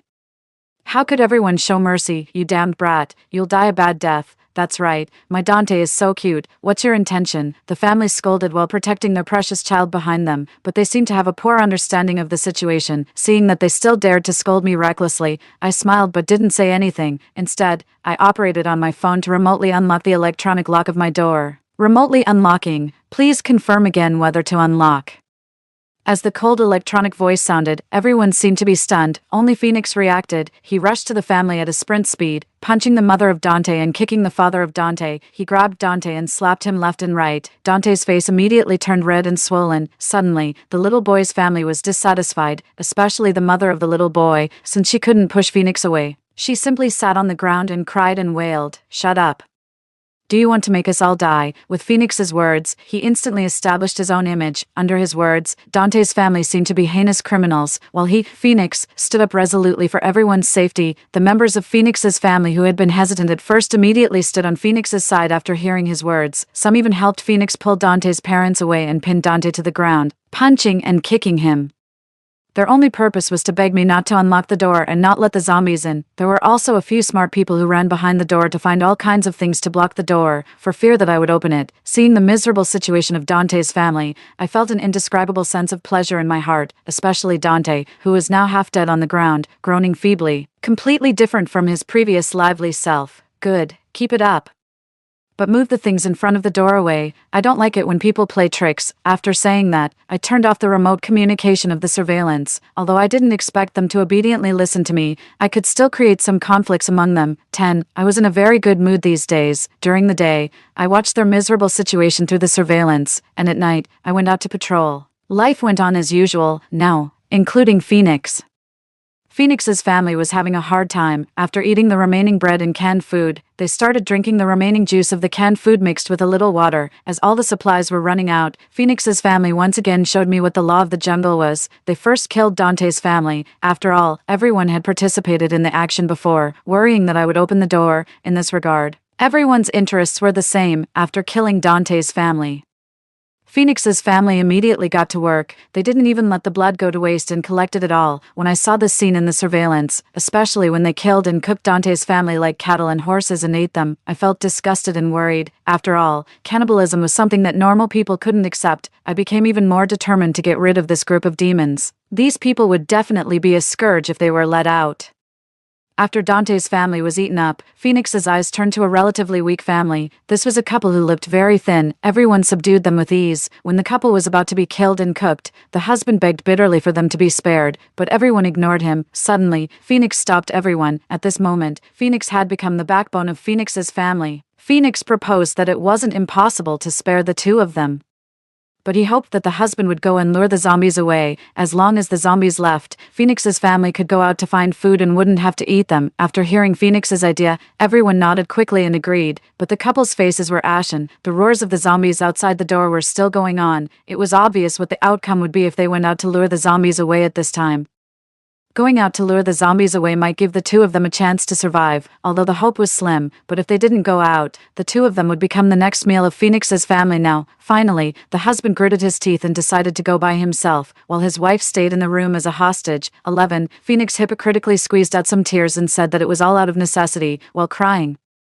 He directed everyone to use bed sheets to make ropes and lower the husband downstairs. He asked the husband to break into the house through the window and then open the door to lure the zombies out of the building. In this way, even if the husband was caught by the zombies wouldn't be able to climb up from downstairs. The husband took a kitchen knife and was lowered down like this. It seemed that he was lucky. The house he broke into through the window seemed to be unoccupied, and there were no zombies inside. He walked around the house and then, with a determined heart, opened the door. Maybe the music I played was a bit loud in the silent corridor. At this time, most of the zombies in the corridor had been attracted to the door of my room by me. When he reached the first floor, the husband suddenly started shouting. Sure enough, as he shouted, those zombies swarmed towards him like sharks smelling blood. In the surveillance, I saw that even the zombies surrounding the door of my room were attracted by the sound and rushed downstairs. Soon, there were only 2 or 3 zombies left at the door, and the others were all attracted by the husband. After shouting, the husband rushed into the stairs leading to the underground garage, shouting as he ran. Behind him, a large group of zombies quickly followed. Unfortunately, there were also zombies in front of him. The young husband then realized that there were actually many zombies in the underground garage. At this moment, he was almost surrounded. He threw the kitchen knife in his hand forward. The knife actually stabbed directly into the head of a zombie, but it didn't help much. It couldn't affect the movement of the zombie at all. The husband was almost on the verge of collapse now. He had originally thought that there weren't many zombies in the dark underground garage. Maybe if he was lucky, he could find a car and drive out. He didn't know where he picked up a baseball bat. He roared to boost his courage and then smashed the head of the zombie that rushed up to him with one blow. The zombies were at different distances. The few lone zombies were all smashed in the head by the husband with the baseball bat, but the husband was almost exhausted now. He either didn't see or didn't have the strength to avoid it even if he saw it. He accidentally let a zombie bite off a piece of his flesh. I'll fight you to the death. As his eyes turned red with blood, the husband threw away the baseball bat at this moment, pounced on that zombie, opened his mouth, and bit down on a piece of flesh hard and tore it off. The zombies behind him soon came up to him. They opened their mouths one by one and bit. In just a minute or two, the young husband's body was torn to pieces. At the same time, Phoenix's family hiding in the room also saw the scene because they required the husband to keep his phone on for a live broadcast when he went out. They were also worried about being outsmarted. When they saw the zombies completely stop moving after their heads were smashed, some people even started cheering, as if they had found a way to deal with the zombies and survive. After some discussion, everyone decided to work together to rush out to find food and a new shelter. Now everyone had weapons in their hands, such as kitchen knives and iron bars. As soon as the door was opened, the remaining 3 zombies pounced on them. At this moment, Phoenix's family seemed like gods descending to Earth. They slashed and smashed at the zombies' heads with their knives and bars. They actually killed the zombies in just a few moves. I watched in the surveillance and was speechless. They didn't leave anyone to guard the house and rushed out all at once. Weren't they afraid of being completely wiped out? In the surveillance, I watched them march forward in a mighty way to the first floor. They smashed the heads of all the lone zombies they encountered. I couldn't help but be surprised. Had the personalities of Phoenix's family changed after I was reborn? When did they, who were selfish and cowardly, become so brave? Or did the prion virus change their genes and personalities after they cannibalized each other? Suddenly, I noticed something was wrong. Someone in Phoenix's family was gradually falling behind, and he became more and more strange. 12. That person was walking slower and slower, and it was easy to ignore him. Moreover, now Phoenix's family was eager to find supplies and didn't care about him at all. As that person stopped, his body twitched, and then his body started to squirm. I didn't intend to remind them when I saw this scene in the surveillance. After all, in my opinion, this group of people were no different from demons, since they could even attack their own kind. There was nothing they couldn't do. Before, everyone had seen that the zombies were lured to the underground garage by the young husband, so as soon as they reached the first floor, they immediately blocked the passage to the underground garage, in order to lure away the zombies in front of the unit door. They threw the wife in another direction when they went downstairs to attract the zombies downstairs, but unfortunately, they never expected that someone among them had already been infected. It should be that when they smashed the heads of the zombies, the infected blood of the zombies splashed onto their wounds or other places where the virus could enter their bodies, causing them to be quickly infected. At this moment, Phoenix's family had just opened the unit door and was quietly walking out when the infected person completely turned into a zombie and instantly pounced on someone and started biting. The scream of the person who fell to the ground instantly attracted all the surrounding zombies. Phoenix's family, who had been full of confidence originally, were instantly frightened and at a loss by the sudden change. They looked at the zombies gathering around again and couldn't help but waver. Could they really run out? In this critical moment, Phoenix stood up again. He killed the zombie that used to be a member of Phoenix's family with 2 blows of the stick and then started to encourage everyone. Now there's no food left in the room. If we go back, we can only wait to starve to death. It's better to take a chance and rush out. If we find supplies, we can still survive. What are we afraid of with so many of us? Let's just fight them, under Phoenix's inspiring words. The fighting spirit of Phoenix's family soared again. That's right. Who are we afraid of with so many people? Charge, grab a car and rush out. With Phoenix's roar, Phoenix's family rushed forward like they were injected with adrenaline. Perhaps they all knew that the hope was slim, but what else could they do to survive? At first, Phoenix's family smashed the heads of several zombies in a row. Unfortunately, there were originally a lot of zombies in the community, coupled with the music I played remotely and the flashing lights. More and more zombies were attracted, gradually, due to hunger. The strength of Phoenix's family swinging their weapons became weaker and weaker. 1, 2, 3, they were successively pounced on by the zombies and then turned into zombies themselves. I kept my eyes on Phoenix's figure in the surveillance. From the beginning, when he called on everyone to rush out, he himself gradually fell to the back. When the zombies surrounded them, he simply hid at the very back. If Phoenix's family could rush out, he would go out with them. If Phoenix's family was killed by the zombies, he could also retreat. He was indeed a ruthless person. He could even use his own relatives as cannon fodder. No wonder he could be so cruel to me in the previous life. Such a person really deserved to die. Seeing everyone fall to the ground one by one, twitch, and finally turn into zombies, Phoenix let out a shout and rushed upstairs, ignoring the heroic words he had said before. He didn't return to my house but hid in his own house. Through the moment when he opened and closed the door, I saw that there was still a large amount of food in his house. What a sly old fox. I guessed that at first he was worried that the food in his house would be discovered, so he made an excuse to hide with the other members of Phoenix's family. When going downstairs, he also walked at the back because he knew he still had a trump card. He really had a plan for both attack and defense, however.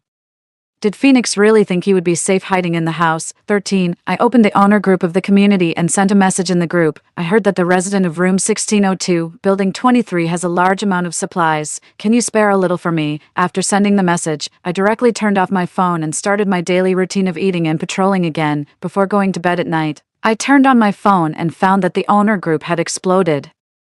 Several people were at Phoenix, hoping he could provide some supplies, but Phoenix flatly denied it and instead said that there were supplies in my house. Seeing this, I directly posted the surveillance video in the owner group, which became the last straw that broke Phoenix's back. In the video, it was Phoenix running back in a sorry state after abandoning Phoenix's family, and in the moment when he opened and closed the door, large bags of grains came into view.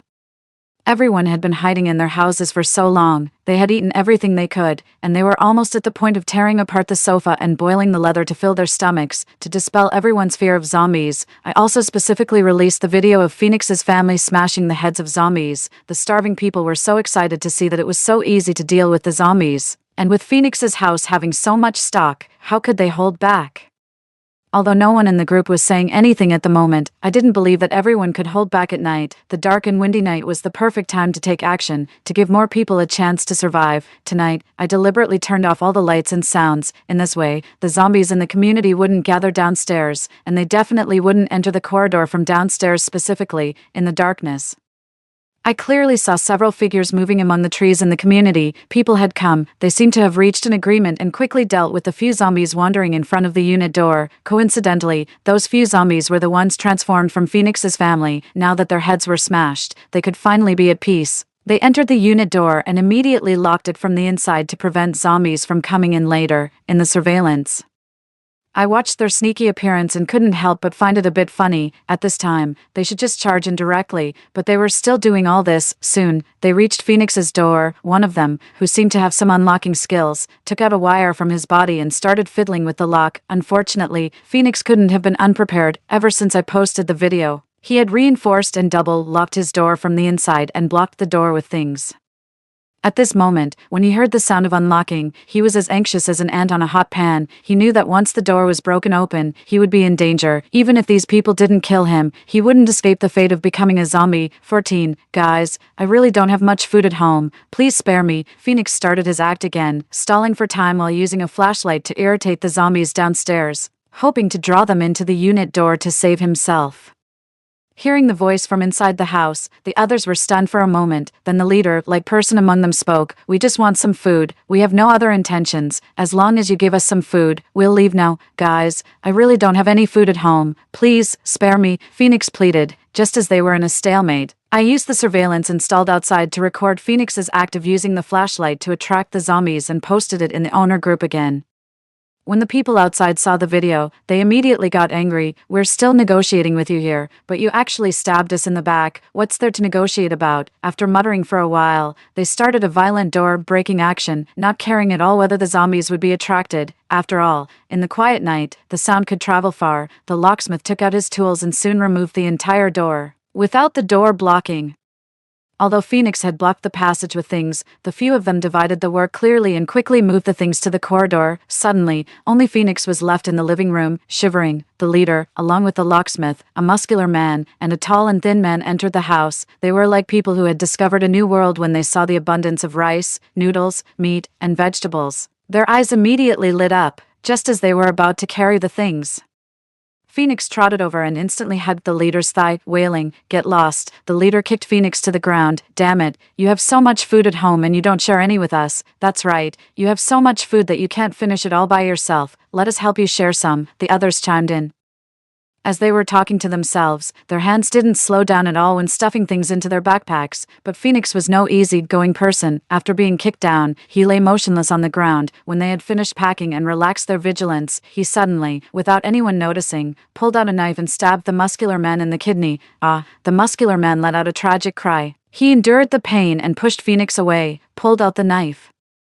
And then his body couldn't support him anymore and he fell to the ground. All this happened so suddenly. After the others reacted, they immediately rushed to Phoenix and punched and kicked him, even to prevent Phoenix from doing anything more extreme. The leader directly stabbed Phoenix's palm through with a knife. Just as Phoenix was about to shout, the tall and thin man covered his mouth and stuffed a rag into his mouth. Just as they were about to leave, they found that one of Phoenix's rooms was locked, and there seemed to be someone moving inside, but the sound was not very clear. 15. The leader and the others looked at each other and finally asked the locksmith to open the door. As the sound of the locksmith unlocking the door came, the people inside seemed to become more excited. Finally, with a click, the locksmith successfully opened the door. When he turned around, he seemed to want to say something. Suddenly, he felt a figure hug him from behind, and then a strong inertia knocked him to the ground. Before the locksmith could open his mouth to curse, a sharp pain came from his neck, and then he smelled a stench. He struggled to raise his head, and the things in his sight gradually turned scarlet. Finally, he twitched along with the zombie on his body and slowly stood up. At this moment, the leader and the tall and thin man finally reacted.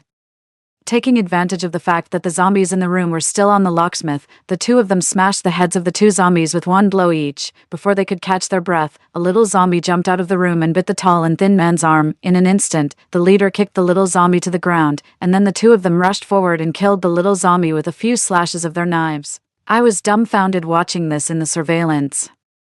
Goodness, what a dramatic turn of events. I recognized those two zombies. One was Phoenix's wife, and the other was his child. Thinking of this, I felt a shiver in my heart. Although I knew Phoenix was heartless, I didn't expect him to be so heartless. A tiger doesn't eat its cubs, but his child had turned into a zombie, and I didn't see even a trace of sadness on his face. After coming back to my senses, I looked at Phoenix's position. To my surprise, Phoenix was gone.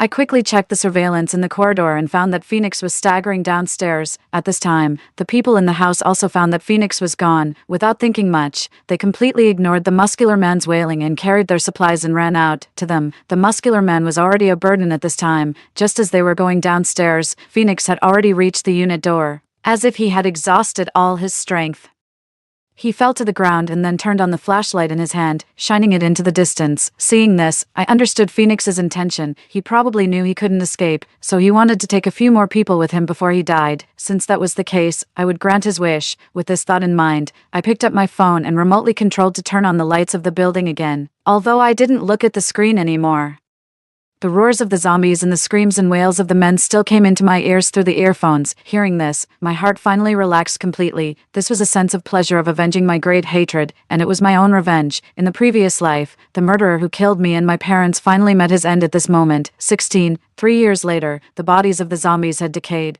and the zombies wandering outside had completely lost their ability to move. My parents and I, with the help of the rescue team, were finally able to return to our homeland. Due to the communication breakdown later, I didn't know what was going on outside, but fortunately, the country was still there. As long as the country was there, we still had hope. Looking at the scattered people emerging from who knows where, we looked at each other and smiled. It was really not easy to survive in the face of a disaster, but fortunately, we all made it, as long as we were still alive. There was still a possibility to create hope. Story 3, December 11th, 2042. Today is exceptionally cold. On my way to work, I observed the overcast sky, feeling a sense of unease growing inside me. I checked the weather forecast on my phone for the upcoming days. It indicated that starting this afternoon, it would snow continuously for several days, with temperatures gradually decreasing. Currently, it's just above freezing, but by the afternoon it will dip below zero. Over the next few days, temperatures are expected to drop to around -15 degrees Celsius. I tightened my coat collar and continued my walk to work. My workplace is located in the bustling city center, at a trading company. My home is not far from the office, just a 15-minute walk. By the afternoon, the weather turned bitterly cold, and snowflakes began to fall. Sitting at my desk, I watched the snow outside and couldn't shake a bad feeling. Perhaps it's because I am naturally prone to anxiety.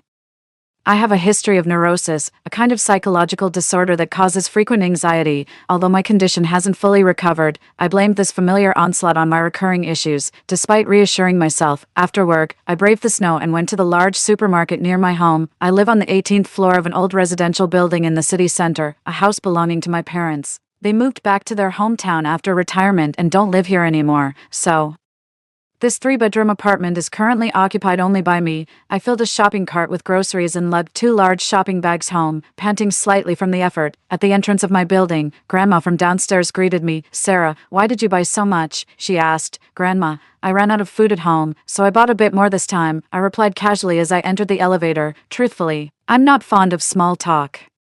Even though I've lived in this neighborhood for over a decade, I'm not close to anyone. At most, I respond when someone greets me. My asocial nature has made me somewhat invisible. This is not just in my neighborhood. Even at work, I don't have friends with whom I can easily chat. Most of the time, I keep to myself and rarely get noticed. Once home, I quickly organize the groceries and check the food I already had at home. There was still a good amount of rice, flour, oil, vegetables, and fruits left, including what I bought today. I now have 2 20-kilogram bags of rice, 3 10-kilogram bags of flour, 2 canisters of cooking oil, and my fridge is packed with vegetables, fruits, and meat. Even if I don't leave my house for a month or two, I have enough to last me. The temperature dropped to -10 degrees Celsius the next day, and -15 degrees the day after. On the 4th day, the snow finally stopped. and the temperature reached -18 degrees. Dressed in a thick down jacket and walking on the snow-covered path, an idea popped into my head, and I made a detour to the supermarket again. This time, I didn't buy any food but picked up 2 packs of bottled water, each containing 10 500-milliliter bottles. Thinking of the 2 large water containers at home, I knew I wouldn't run out of water anytime soon. After getting home, I called my parents to ask if it was cold in their hometown. They said it was even colder there, reaching -20 degrees. Luckily, they have a traditional heated bed that keeps them very warm. Moreover, they mentioned that food was plentiful in their hometown. This year, the corn harvested fills the entire yard, along with radishes, cabbages, green onions, potatoes, and sweet potatoes, which are all packed tightly in the cellar. There's also a well in the yard, making water access very convenient. After graduating from university, my brother and his wife took over some farmland back home to start farming. This is also why our parents insisted on returning home to retire, as they could help with taking care of their grandchildren. On the 5th day, the temperature continued to drop to -22 degrees Celsius. On the 6th day, it started to snow again, reaching -23 degrees. The snow persisted on the 7th day, dropping to -26 degrees. At this point, more and more people began to feel uneasy and rushed to the supermarkets to shop frantically. In this second-tier northern city, such low temperatures hadn't been seen in many years. Even then, the city was actively clearing the snow, and people hadn't stopped working or production. These past few days, aside from buying a shopping cart full of items from the supermarket daily, I also visited an outdoor goods store and bought many warming supplies, including insulated clothing, electric blankets, portable heaters, and solar panels. It was like ants moving house, as I slowly brought a little more home each day, gradually accumulating. Today, the snow has been falling for a week nonstop, although not heavily. There are no signs of it stopping, and the temperature has already reached -30 degrees. Finally, the government issued a notice: classes are suspended, and all industries, except those essential for daily life, should avoid going out. The situation back home is similar. The village urged everyone not to go out and to stay home to keep warm. Knowing that my parents and my brother's family are together is reassuring. My company announced that starting tomorrow, we would work from home and distributed essential supplies to all employees. Each person received a 20-kilogram bag of rice, 10 kilograms of millet, 10 kilograms of flour, and a 5-liter can of cooking oil. Although these items aren't usually very expensive, they are lifesavers now that it's impossible to squeeze into the supermarkets. Since the items were too heavy for me to carry home and I couldn't find a taxi, my company's leadership arranged for Thomas, who was going my way, to give me a ride. Thomas, around 25 or 26, joined the company with me 2 years ago. He looks average but is tall and burly, not someone you'd want to mess with. We haven't talked much and aren't even close acquaintances. Thomas is also a man of few words. The two of us, both not very talkative, had nothing to say on the way. When we reached my building, I pressed the elevator button while Thomas helped me move the items inside. Just then, a dejected couple from the 16th floor entered the elevator. Seeing all the goods in the elevator, their eyes lit up. Mrs. He, who I knew, quickly greeted me. "Sarah, you're so lucky to have snagged so much. My husband and I went to the supermarket and couldn't even get in, so we came back empty-handed." Her husband, henpecked, quickly chimed in, "Yes, I've never seen the supermarket so crowded. It's pitiful. We have 3 children at home. What will we do if we can't buy food?" I immediately understood their hint. Before they could continue, I pulled the supplies closer to me and said, "Sir, ma'am, these are from my company. We don't have much at home either, and we'll have to survive on these supplies for the coming days." The couple's faces fell immediately. Thomas spoke up, "Sarah, I'll try going to the supermarket again tonight to see if I can pick up some more stuff. We should stock up on some more food." I knew what Thomas meant by this. He was trying to help me. He wanted to give the neighbors the impression that I wasn't alone, that I had a boyfriend who would eventually move in with me. I have a strong sense of crisis, and I could tell that Thomas shared this feeling. After dropping me off at home and about to leave, I stopped him and asked him to stay for a while. I didn't want it to look suspicious to the neighbors that he came and left so quickly. Thomas had thought of this too, but he felt awkward bringing it up. After all, he's a man and was worried I might think he had ulterior motives. Thomas sat on the living room couch while I made him some hot tea and turned on the TV for him to watch. I went to tidy up my things. After more than half an hour, I returned to the living room and noticed Thomas constantly checking his watch. It was already 7 p.m. and it had gotten dark. He was clearly anxious to get home. Feeling a bit embarrassed, I hurriedly said, "Thomas, I'm sorry for keeping you. You should head home now. Thank you so much for today." Thomas got up to leave and went to the window, his brow furrowing unconsciously. I joined him at the window, and to my surprise, the snow was falling heavier, looking like goose feathers as it thickly blanketed everything. I hadn't noticed the snow getting so intense while I was tidying up. It was very dark outside, and Thomas, who had been watching TV, hadn't noticed either. No one expected the snow to come down so heavily in just over half an hour. Thomas hurriedly said goodbye, worried that the accumulating snow would make driving impossible. I stood by the window and looked down at the street. From this angle, I could see the entrance to the nearby supermarket, despite the heavy snowfall. The crowd at the supermarket had grown even larger, packed with people. I checked the temperature on my phone. It was minus 35 degrees. The indoor thermometer read only 10 degrees, and I still hadn't taken off my down jacket since coming home. It was simply too cold outside. And even indoors, I hadn't managed to warm up before the temperature dropped. It was 25 degrees inside. Now, even with the heating on, it was only 10 degrees, which showed how severe the drop in temperature was. Suddenly, there was a loud crash outside on the street, a car accident. Then, several more crashes followed as multiple cars collided in a pile-up. I grabbed my binoculars to get a better look and saw Thomas's car among the wrecked vehicles. I called Thomas to check if he was all right. He got out of the car, shivering from the cold, and assured me he was fine. With the temperature so low outside, the people involved in the accident could only wait for the traffic police to arrive, but it was too cold to stand around waiting. So many sought refuge in nearby shops to escape the cold, but aside from that large supermarket, no other shops were open. It was nearly a kilometer walk to that supermarket, in the end. They decided not to leave and stomped their feet while waiting for the traffic police to arrive. However, after waiting for almost an hour, no one showed up. Everyone was unbearably cold. The customer service of the transportation department responded that accidents were everywhere and the traffic police were overwhelmed. They needed to continue waiting. They couldn't wait any longer, nearly freezing to death. Some, whose vehicles were not severely damaged, started their cars and left. If they didn't leave soon, the heavy snow would bury the roads, making them impassable. It wasn't just the people waiting for the traffic accident to be cleared, but also fewer people were seen around the supermarket. People hurried home through the thick snow, fearing being stranded outside. When I checked the current news, I saw empty shelves in major supermarkets. The goods were almost completely sold out. Those stranded struggled to make their way home, their faces filled with despair. Unable to wait for the traffic police any longer, those with severely damaged vehicles also stopped waiting and turned to acquaintances nearby, hoping to take shelter from the storm in their homes. At this time, taxis were unavailable, and public transportation was paralyzed except for the subway, which was too crowded to enter. Thomas, having no acquaintances nearby and unable to return home, decided to walk a kilometer to the supermarket to stay warm. Then, his phone rang. "Hey, Thomas. Come over to my place for now. You can leave once the subway is back up later." It was my call. Thomas hesitated for a moment and then said, "Okay, thanks." After a while, my doorbell rang, and through the security camera, I saw it was Thomas. I opened the door. At that moment, Thomas's face was bluish-purple from the cold. I quickly handed him a hot water bottle. He took it, thanked me, and sat down on the sofa to warm up. I went to the kitchen and brought him a steaming bowl of noodle soup. Placing it on the table, "Have something warm," he thanked me again, took the chopsticks, and began to eat slowly. I sat on a nearby sofa, waiting for him to finish, my eyes filled with concern as I looked at him and said, "Maybe the situation is worse than we thought." Thomas looked out the window at the still heavily falling snow, his eyes filled with uncertainty. "Hopefully, the snow stops soon." Thomas and I each called home to check in. The situation at my parents' place was similar.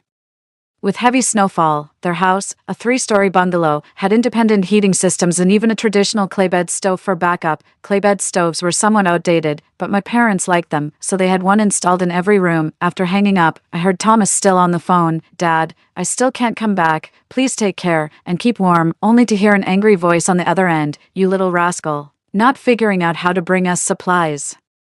Do you want us to freeze and starve to death? You ungrateful wretch, you might as well die out there." The person on the phone hung up harshly. Thomas's eyes moved away from his phone. He looked up and met my gaze. There was an embarrassed look in his eyes, but he said nothing. I quickly looked away, pretending I hadn't heard anything. We had been waiting for over an hour, and it was already 11 p.m., with the heavy snow showing no signs of stopping, if it continued like this overnight. The first floor might get flooded. I was constantly keeping an eye on the current news, and the situation was already quite bad. The only places that still had people outside were the supermarkets and subway stations. In the supermarket, customers who could make it home had done so, leaving only the staff and those who were stuck nearby and couldn't get home in time. The subway stations weren't as crowded as before, but due to the low temperatures, a lot of snow had seeped into the subway entrances, causing malfunctions at several stations, and the subway service had to be suspended. The few people and staff trapped in the subway stations had no choice but to stay there to keep warm. It wasn't just the city. Almost all cities in the north were experiencing severe cold weather. The south was a bit better, but temperatures there had reached lows not seen in many years. dropping to below 10 degrees, and they kept falling each day. This snow disaster was not localized. Almost the entire northern hemisphere was experiencing the erosion of a cold wave. Online, apocalyptic discussions were rampant. Although it was only the first day of the shutdown, people were already panicking. Suddenly, I thought of something and rushed to check if the water had been cut off. In such cold weather, the water pipes could easily freeze. When I turned on the tap and found that the water was still running, I quickly used every usable container in the kitchen to collect water. Seeing what I was doing, Thomas also went to both bathrooms to find all possible containers to store water. We both understood that a water cut was inevitable. Currently, my home had 4 19-liter barrels of water, 60 half-liter bottles of mineral water, and 10 5-liter jugs of water. Our current water storage was reassuring. After filling all the containers, Thomas washed his used dishes and utensils. By then, it was almost dawn. I settled Thomas in the guest room and went to sleep in the master bedroom. I quickly fell asleep but grew increasingly cold, unable to bear it. I woke up shivering, wrapped tightly in my blanket. I checked my phone for the temperature. The outdoor temperature of minus 43 degrees instantly jolted me awake. The indoor temperature had also dropped below zero. Shivering, I got out of bed, took out an electric blanket from the wardrobe, laid it on the bed, and topped it with another thick blanket. Thinking that Thomas must also be freezing next door, I debated whether or not to bring him an electric blanket. Considering the propriety between men and women, I wondered if it was inappropriate to knock on his door in the middle of the night. After a mental struggle, fearing for his life, I decided to take him the electric blanket. Wearing my thickest clothes, I knocked on the neighboring door, but after a long time, there was no response, which made me anxious. Fearing something had happened to him, I hesitated to just push the door open, as he was a young man and could potentially overpower me if he had ill intentions. I stood at the door, freezing, but eventually turned the doorknob and went inside. To me, the unknown risk was less significant than a human life. This harsh weather could potentially freeze someone to death in their sleep. I approached the bed where Thomas still lay motionless. I shook him gently. "Thomas, wake up. I've brought you an electric blanket." He didn't react at all. I shook him harder, but he still didn't move an inch. A bad feeling washed over me as I touched his forehead and felt its intense heat. Considering his unresponsive, feverish state, I figured he must be delirious from the fever. If left unattended, he might just freeze to death. I continued calling his name and even pinched his philtrum and neck vigorously to wake him up. Finally, he showed signs of waking from his stupor. I hurriedly fetched some fever-reducing medicine and popped it into his mouth. I intended to give him some warm water, but the water in the kettle had already turned cold. With no other choice, he had to swallow the medicine with the ice-cold water. The chilly water jolting through his throat somewhat cleared his mind. While he was still lucid, I helped him shift position and laid an electric heating blanket under him. I also brought over an extra thick blanket and placed it on top of his existing one. Thank you." Even in his groggy state, he didn't forget to express his gratitude. After all was set, he fell back asleep, and I too was left slightly sweating from the exertion. For tonight, this makeshift arrangement would have to do. We would think of other ways to keep warm tomorrow. I checked my phone for the temperature. It was minus 45 degrees outside, and the indoor temperature had dropped even further to minus 8 degrees. Such low indoor temperatures could only mean one thing: the heating was out. At a little past 4 in the morning, I opened Instagram and joined the building's group chat, where a flood of messages widened my eyes. Many were awakened by the cold, all questioning why the heating had stopped. The property management responded, "Due to the severe cold, the heating system has malfunctioned and is temporarily shut down. Repair work is currently underway." Lying in my own bed, wrapped tightly in blankets, I read the messages in the group chat, unable to feel sleepy anymore. My phone kept buzzing with non-stop messages from the group. I had previously set these groups to mute, but now, to stay informed about most people's situations, I had switched them back to normal notifications. As I scrolled through the group messages, the initial complaints about the heating outage gradually turned desperate as people began to seek help. Someone reported that a family member had fallen ill from the cold, and they couldn't get through to emergency services because the snow outside had piled up over a meter high, making it impossible for vehicles to move. Others were pleading with neighbors for extra thick blankets, warm clothes, or emergency medical supplies. I stared at my phone for over an hour. Around 6 a.m., someone knocked on my door. Shivering, I got up and donned the professional cold weather gear I had prepared, much warmer than regular down jackets, but I only had 2 women's sets, which wouldn't fit Thomas's large frame. I opened the door to find Thomas awake. "You're up," I said. Thomas nodded. We sat down in the living room together, momentarily lost for words. We both had a lot to discuss regarding plans for what came next. But we were unsure how to start. I suspected it wasn't just us, everyone was likely filled with a fear of the unknown future. Thomas was still wearing the same down jacket he had arrived in, shivering as he sat there. I then realized that his body, only just beginning to recover, was still very weak. In such low temperatures, wearing so little was definitely inadequate. I went to my room and fetched some thick clothes that had once belonged to my dad. Urging Thomas to layer up with an additional cotton jacket and pants, Thomas took out his phone. The current temperature reading shows it's minus 48 degrees Celsius outside and minus 12 degrees inside. We can't go on like this, Thomas stated bluntly. No matter how much we bundle up, these temperatures could kill. We need to find a way to keep warm. For now, it was an unspoken agreement that Thomas would stay here. Given the situation, neither of us could leave the house at the moment. The only heating tools I have are a small space heater and 2 electric blankets, but they're barely effective, especially as the temperature continues to drop. We do have plenty of food and water, enough to last us both for 2 months, I explained. I had just checked and found that the water supply had been cut off. I'm usually very cautious, but for some reason, I felt a deep trust in Thomas from the start. It was just a feeling. Inexplicable. Maybe it was the aura he emitted that made me feel at ease. Since we were sharing a room, I saw no point in hiding anything and laid all my cards on the table. My openness made Thomas feel trusted. Despite the cold environment, it warmed our hearts. We could build a simple stove by splitting some furniture for burning. It should keep us going for a while, Thomas suggested. A stove? Do you know how to make one? I asked, surprised. It seemed unusual for someone of his generation to know how to make such a thing. Thomas nodded. I've never made one, but I understand the principle. I can dismantle the metal from the air conditioner or fridge to make a simple stove, and use aluminum foil and tape to create a makeshift chimney. With a stove, we can warm up, cook, and boil water. Suddenly, I rushed to the kitchen to check if the gas stove was still working. As expected, the heating was off.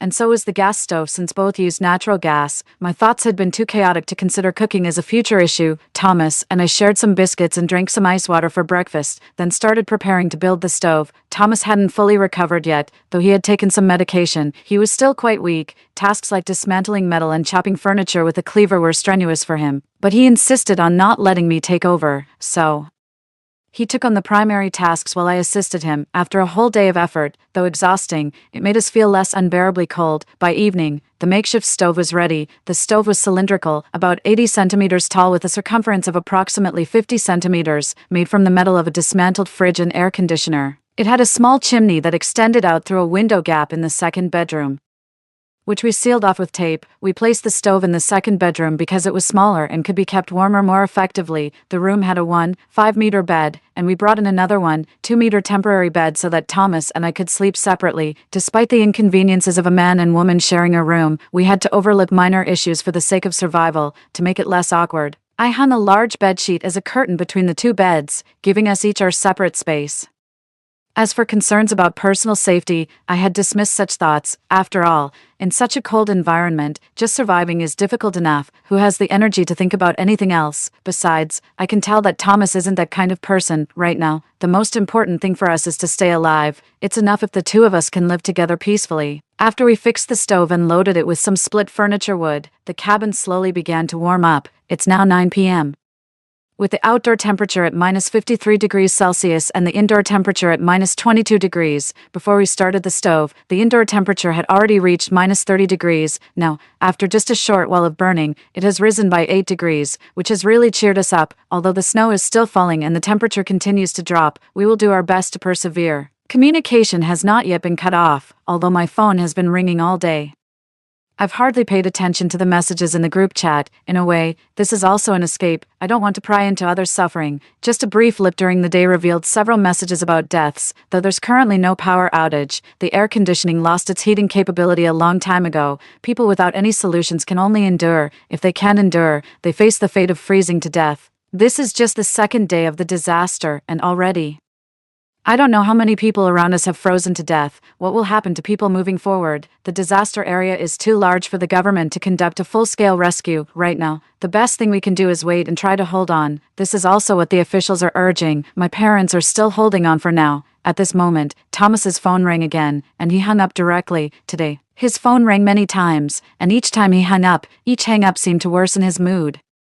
In fact, he did answer a call in the morning, only to be met with insults and accusations instead of concern. The caller ID showed a man's name. I think it was his father. That's his private matter, so I didn't feel it was right to ask. We've had a long day and are both exhausted. Before going to sleep, Thomas placed a pot frozen into a block of ice on the stove, allowing the stove's heat to slowly melt the ice inside, to make this small room a bit warmer, and while the power was still on, we also turned on a small heater, lying in the 5-meter wide bed, separated by a curtain from Thomas's makeshift bed. We each had an electric blanket. Lying there, we didn't have to worry about freezing to death. No. At 10:30 p.m., the indoor temperature is minus 16 degrees, and the outdoor temperature is minus 55 degrees. Fortunately, the snow has finally started to lessen. The first floor was already buried in snow, and the second floor was half submerged. If the snow stops tonight, it might offer people a chance to catch their breath. I didn't sleep well last night because of the cold, but lying in bed now, I quickly fell asleep. Thomas lay in bed, his gaze fixed on his phone. His father finally stopped sending insulting messages and instead began pleading with him, hoping he could find a way to come back. He received a text on WeChat. "Thomas,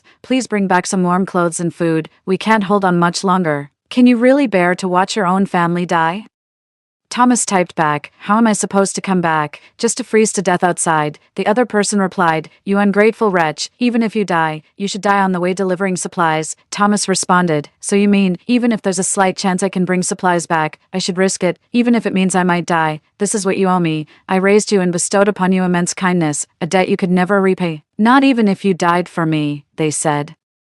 The so-called upbringing involved being kicked out to sleep in the hallway with my stepmother and being your scapegoat, subjected to daily beatings and scolding. If that's how you choose to raise a child, why weren't the other two children treated the same? If you think I owe you, don't they owe you as well? You wretched creature, how dare you curse my children? You deserve a horrible death. May lightning strike you." Thomas turned off his phone, his heart sinking back into a painful struggle. He was relieved he hadn't made it back home the day before yesterday, at least at such a critical moment. He didn't have to face the ugliness of familial ties directly. The next morning, I woke from my sleep and checked the temperature on my phone. It was 3 degrees indoors and minus 55 degrees outside. I breathed a sigh of relief, grateful not to be in the sub-zero temperatures anymore. I was still in my cold weather gear, yet I no longer felt cold.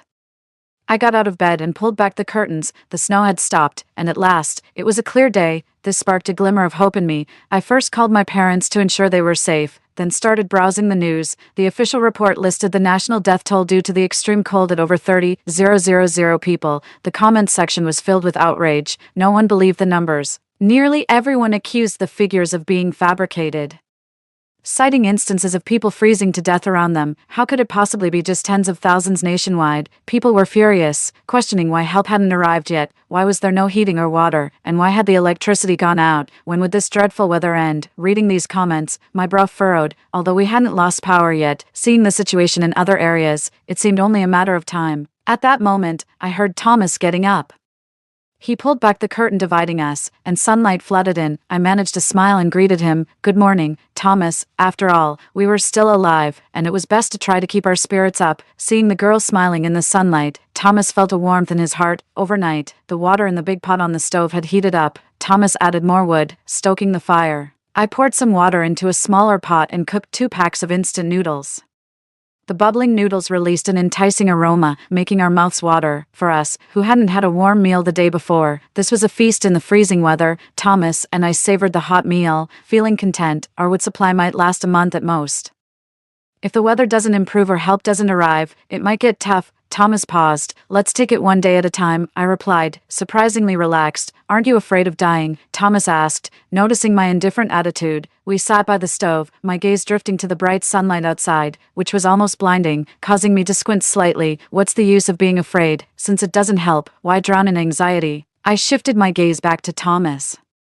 "I usually remind myself this way." Thomas smiled. "That's a good method." Just then, bang, bang, bang, loud knocks resounded in our ears. Thomas gestured for me to stay put while he put on a thick cotton jacket and stepped out of the small room. As he opened the door, a piercing chill rushed into the room. I shivered all over, and at the same time, Thomas shut the door. My phone was connected to the outdoor surveillance. I turned it on and saw 2 people outside.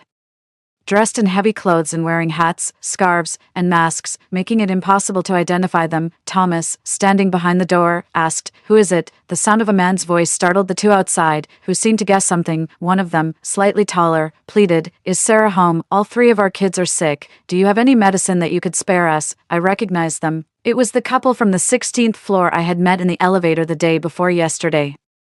"We don't have any medicine. Please go back." Thomas bluntly refused. "Please, we're begging you. All three children are sick from the cold and can't hold on much longer. We wouldn't ask if we weren't desperate. At times like these, we have no one to turn to but our neighbors." The woman was sobbing and pleading. The disaster had just begun, and people hadn't yet lost their humanity. Coming to us for help likely meant they were indeed in trouble. After hesitating and ensuring our safety, I decided to help them this one time, especially because it involved three children. I gathered some anti-inflammatory and fever-reducing drugs and approached the door. I opened a small security window in the door and passed out 2 boxes of medicine. The couple took the medicine, and seeing that there really was a man in my house, realized we weren't just bluffing. "Sarah, thank you so much. Let us know if you need anything." "We can provide anything but food," the sister-in-law said.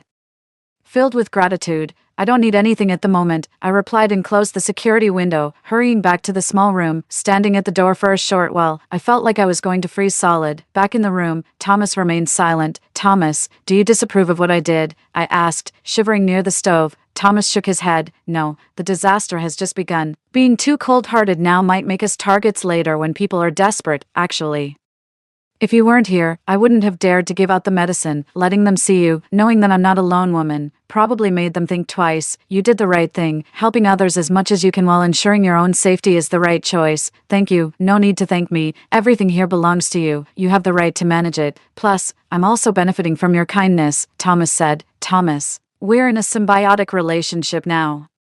I'm very aware of that. Right now, it seems I am the one who relies on you," I confessed. Thomas, feeling somewhat embarrassed by my frankness, looked away. "Thank you very much," I said, feeling even more embarrassed. "No, it's my fault you can't be with your family. I actually don't want to go back there," Thomas replied, then paused, surprised by his own openness about his private feelings. "Maybe we should change the subject." "Oh, okay." After saying that, Thomas quickly took out his phone and started browsing the news. Several calm days passed, and now the temperature outside was minus 60 degrees, a temperature so cold that stepping outside could turn someone into an ice sculpture. This extreme cold had persisted for several days without dropping further. If it had continued to drop, our small stove wouldn't have been able to cope. A few days ago, the electricity went out, followed by the internet. People were afraid to go outside and couldn't get any news from the outside world, living as if isolated on a deserted island. Although the snow had stopped, the extreme cold continued to drive people to despair. After the power outage, my solar panels came in handy for charging our phones and a desk lamp. However, they were not enough to power a small sun lamp or an electric blanket. Our cabin's temperature hovered around 0 degrees, just enough to keep us alive. The toilet attached to the cabin was at minus 10 degrees. Every trip to the bathroom was quick and urgent. It was no longer a place to leisurely browse on your phone. After the water supply was cut off, the waste in the toilet couldn't be flushed away. I started lining the toilet with bags, tying them up when full and replacing them with new ones. The waste would freeze quickly, thankfully not giving off much of a smell. Being unable to go out or communicate with the outside world left me idle, and I found myself sleeping more and more, often half the day. I felt like a hibernating animal. Every day, Thomas would check on our safety, cook, and clean, almost mothering me. Once all the chores were done and he was bored, he would read. We had a study in our house with hundreds of books of various genres, all of which Thomas had moved into the cabin. Before we lost communication, I had contacted my family. They had moved into the basement, where they had also relocated 2 traditional clay beds, keeping them heated from morning to night. My brother was resourceful, having connected the basement to the cellar, so food was not a worry. As for water, they made do by melting snow. Fuel was not a problem either. They had dragged corn from the yard which they could use both for eating and heating. Knowing that my family was in a better situation than I was here brought me peace of mind, to keep my parents from worrying. I told them I was with my boyfriend, and he was keeping me safe. Before we lost contact, Thomas's family kept urging him to send supplies. Although he was torn and struggled with the decision, he wisely chose not to risk his life by attempting the dangerous journey. However, the fact that his family had managed to hold out until the communication was cut off showed they had some means of keeping warm. There were frequent pressures for Thomas to return, whether for heating or food. suggested they wouldn't last much longer. Today, Thomas and I sat beside the stove, drinking porridge. We still had plenty of rice, and while the small stove kept us warm, it also allowed us to simmer the porridge slowly. Thomas, did you hear that noise? I asked listlessly. The cold wind was howling outside, and we had become too comfortable these past days. Our vigilance significantly lowered. Suddenly, Thomas stood up. Not good. Someone might be trying to pry the door open. Don't move. I'll go check. As soon as Thomas opened the cabin door, the doorstop issued a piercing noise. The intruders had only managed to unlock the door, but with the doorstop in place, they couldn't enter immediately. Thomas quickly approached and slammed the door shut with a loud bang, which had been opened just a crack. Holding a cleaver in his hand, Thomas said coldly, "Get lost." The people outside weren't intimidated. Not knowing how many they were, they began to hack at the door with axes and kitchen knives, creating a terrifying noise. While they chopped, they cursed, "Open up, hand over all the food, or we'll kill you." I watched everything through the crack in the door, nearly paralyzed with fear. There were clearly several people outside. Thomas, no matter how tough, was no match for them. I grabbed a knife and ran to Thomas's side, ready to face them together. Although I wasn't much of a fighter, I was prepared to resist with all my might. Before long, the reinforced door couldn't withstand their forceful attacks and was completely forced open. Seeing 5 or 6 people armed and charging at us, Thomas reacted quickly, striking one in the arm with his cleaver. Then he pulled out another dagger hidden on his body and stabbed another in the heart. A tall man swung a kitchen knife at me. Thomas, quick as he was, couldn't handle so many at once and couldn't protect me. I closed my eyes and swung wildly, without any technique, as the man's kitchen knife nearly reached my head. Suddenly, the man was stabbed from behind and fell to the ground. I opened my eyes and recognized my saviors. It was the couple from the 16th floor. With Thomas's fighting skills, and the help of the couple and myself, we managed to overcome the remaining attackers. But the husband from the couple was severely injured.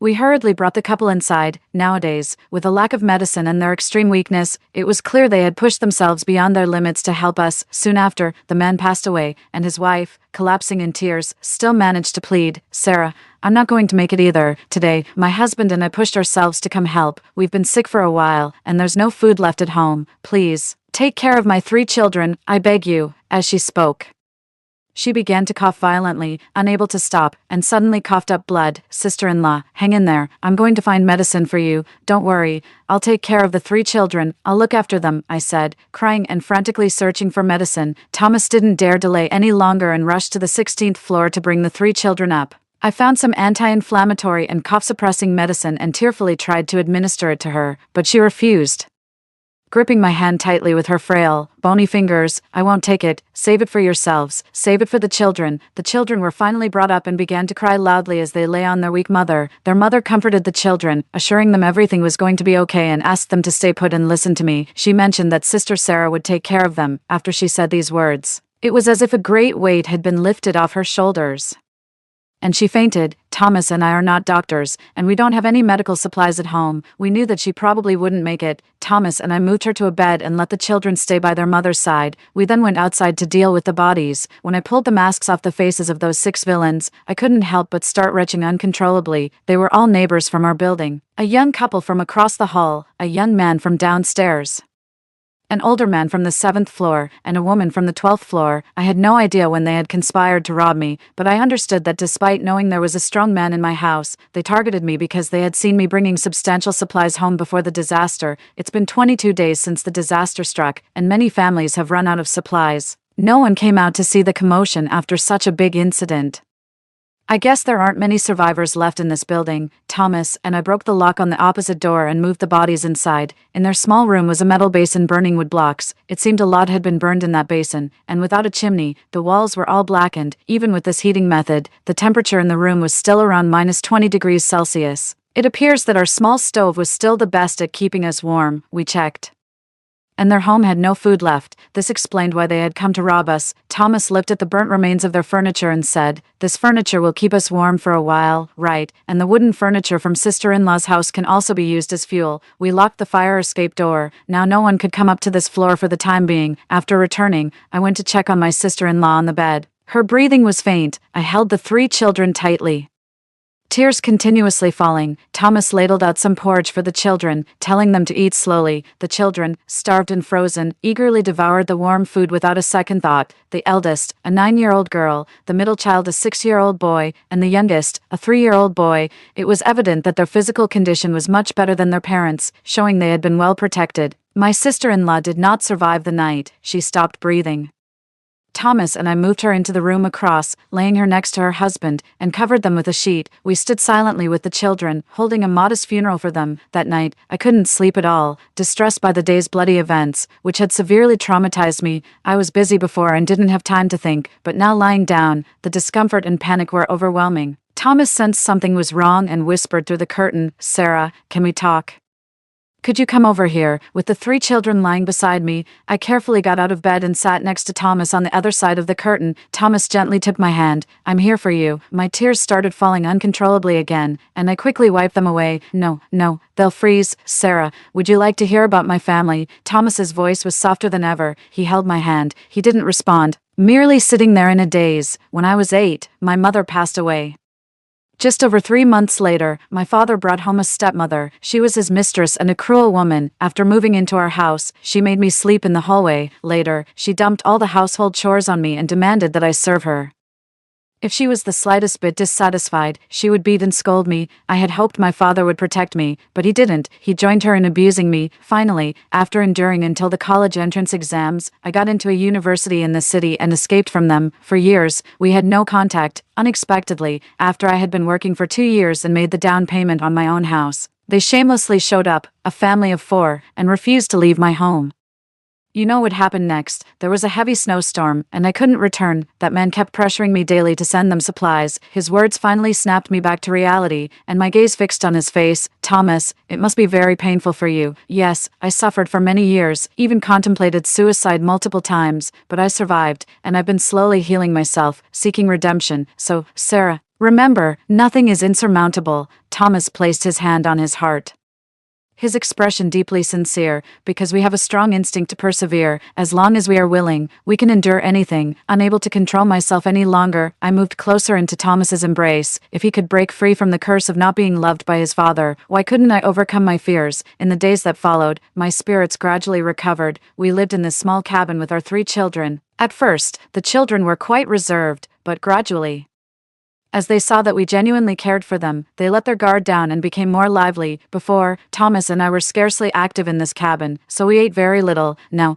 with 3 children, if we economize, our current food supply could last for another month and a half. Now, 33 days after the disaster, it's January 24th, 2043. We are planning that when we run out of food and ammunition around March 15th, it will be spring, things will start to bloom, and perhaps the weather will warm up. This is our hope, and it will sustain us. Due to previous starvation and cold, the 3 children were not in good health and were prone to sickness and fever. Fortunately, we still had some medical supplies stored, and with careful attention, the children's health gradually improved. Outside, most people have died, although everyone tried to find ways to keep warm. Very few have managed to last as long as we have.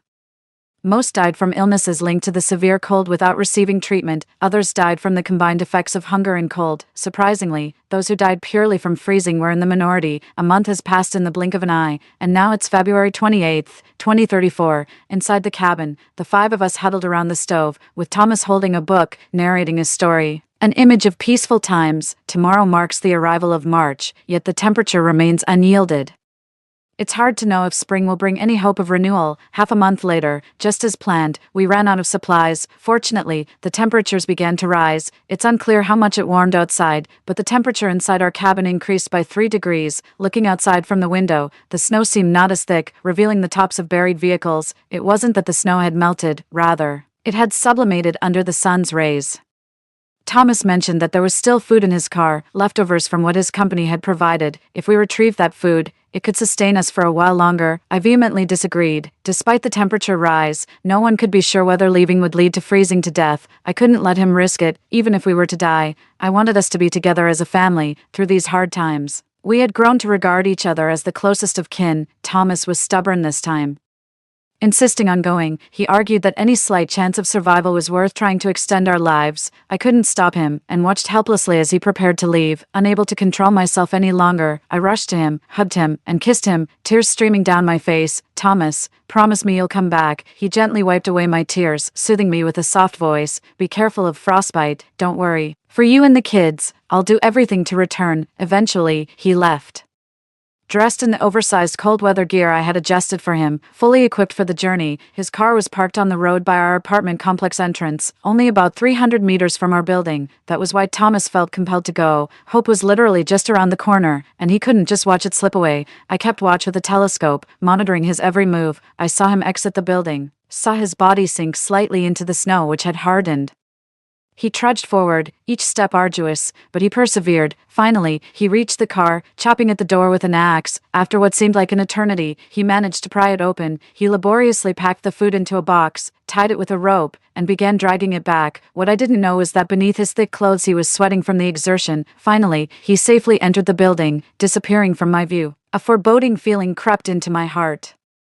I quickly dressed in thick clothes, grabbed 2 daggers, and ran down the stairs. On the 5th-floor landing, I saw 3 men fighting. One of them was Thomas, clearly weakened. He was no match for the other 2. His axe had been knocked away, and he was moments away from being stabbed. I sprinted forward and plunged a dagger into one of the attackers, saving Thomas, realizing what happened.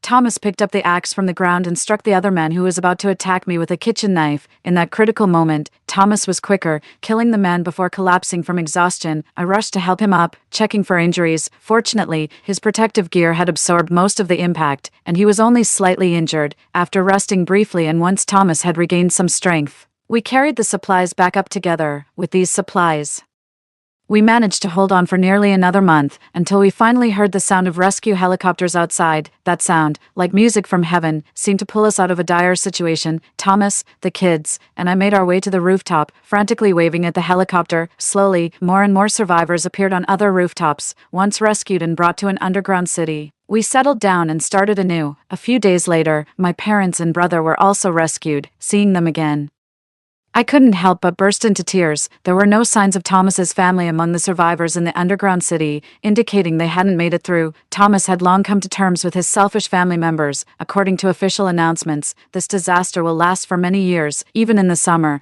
the temperature outside will remain below -40 degrees.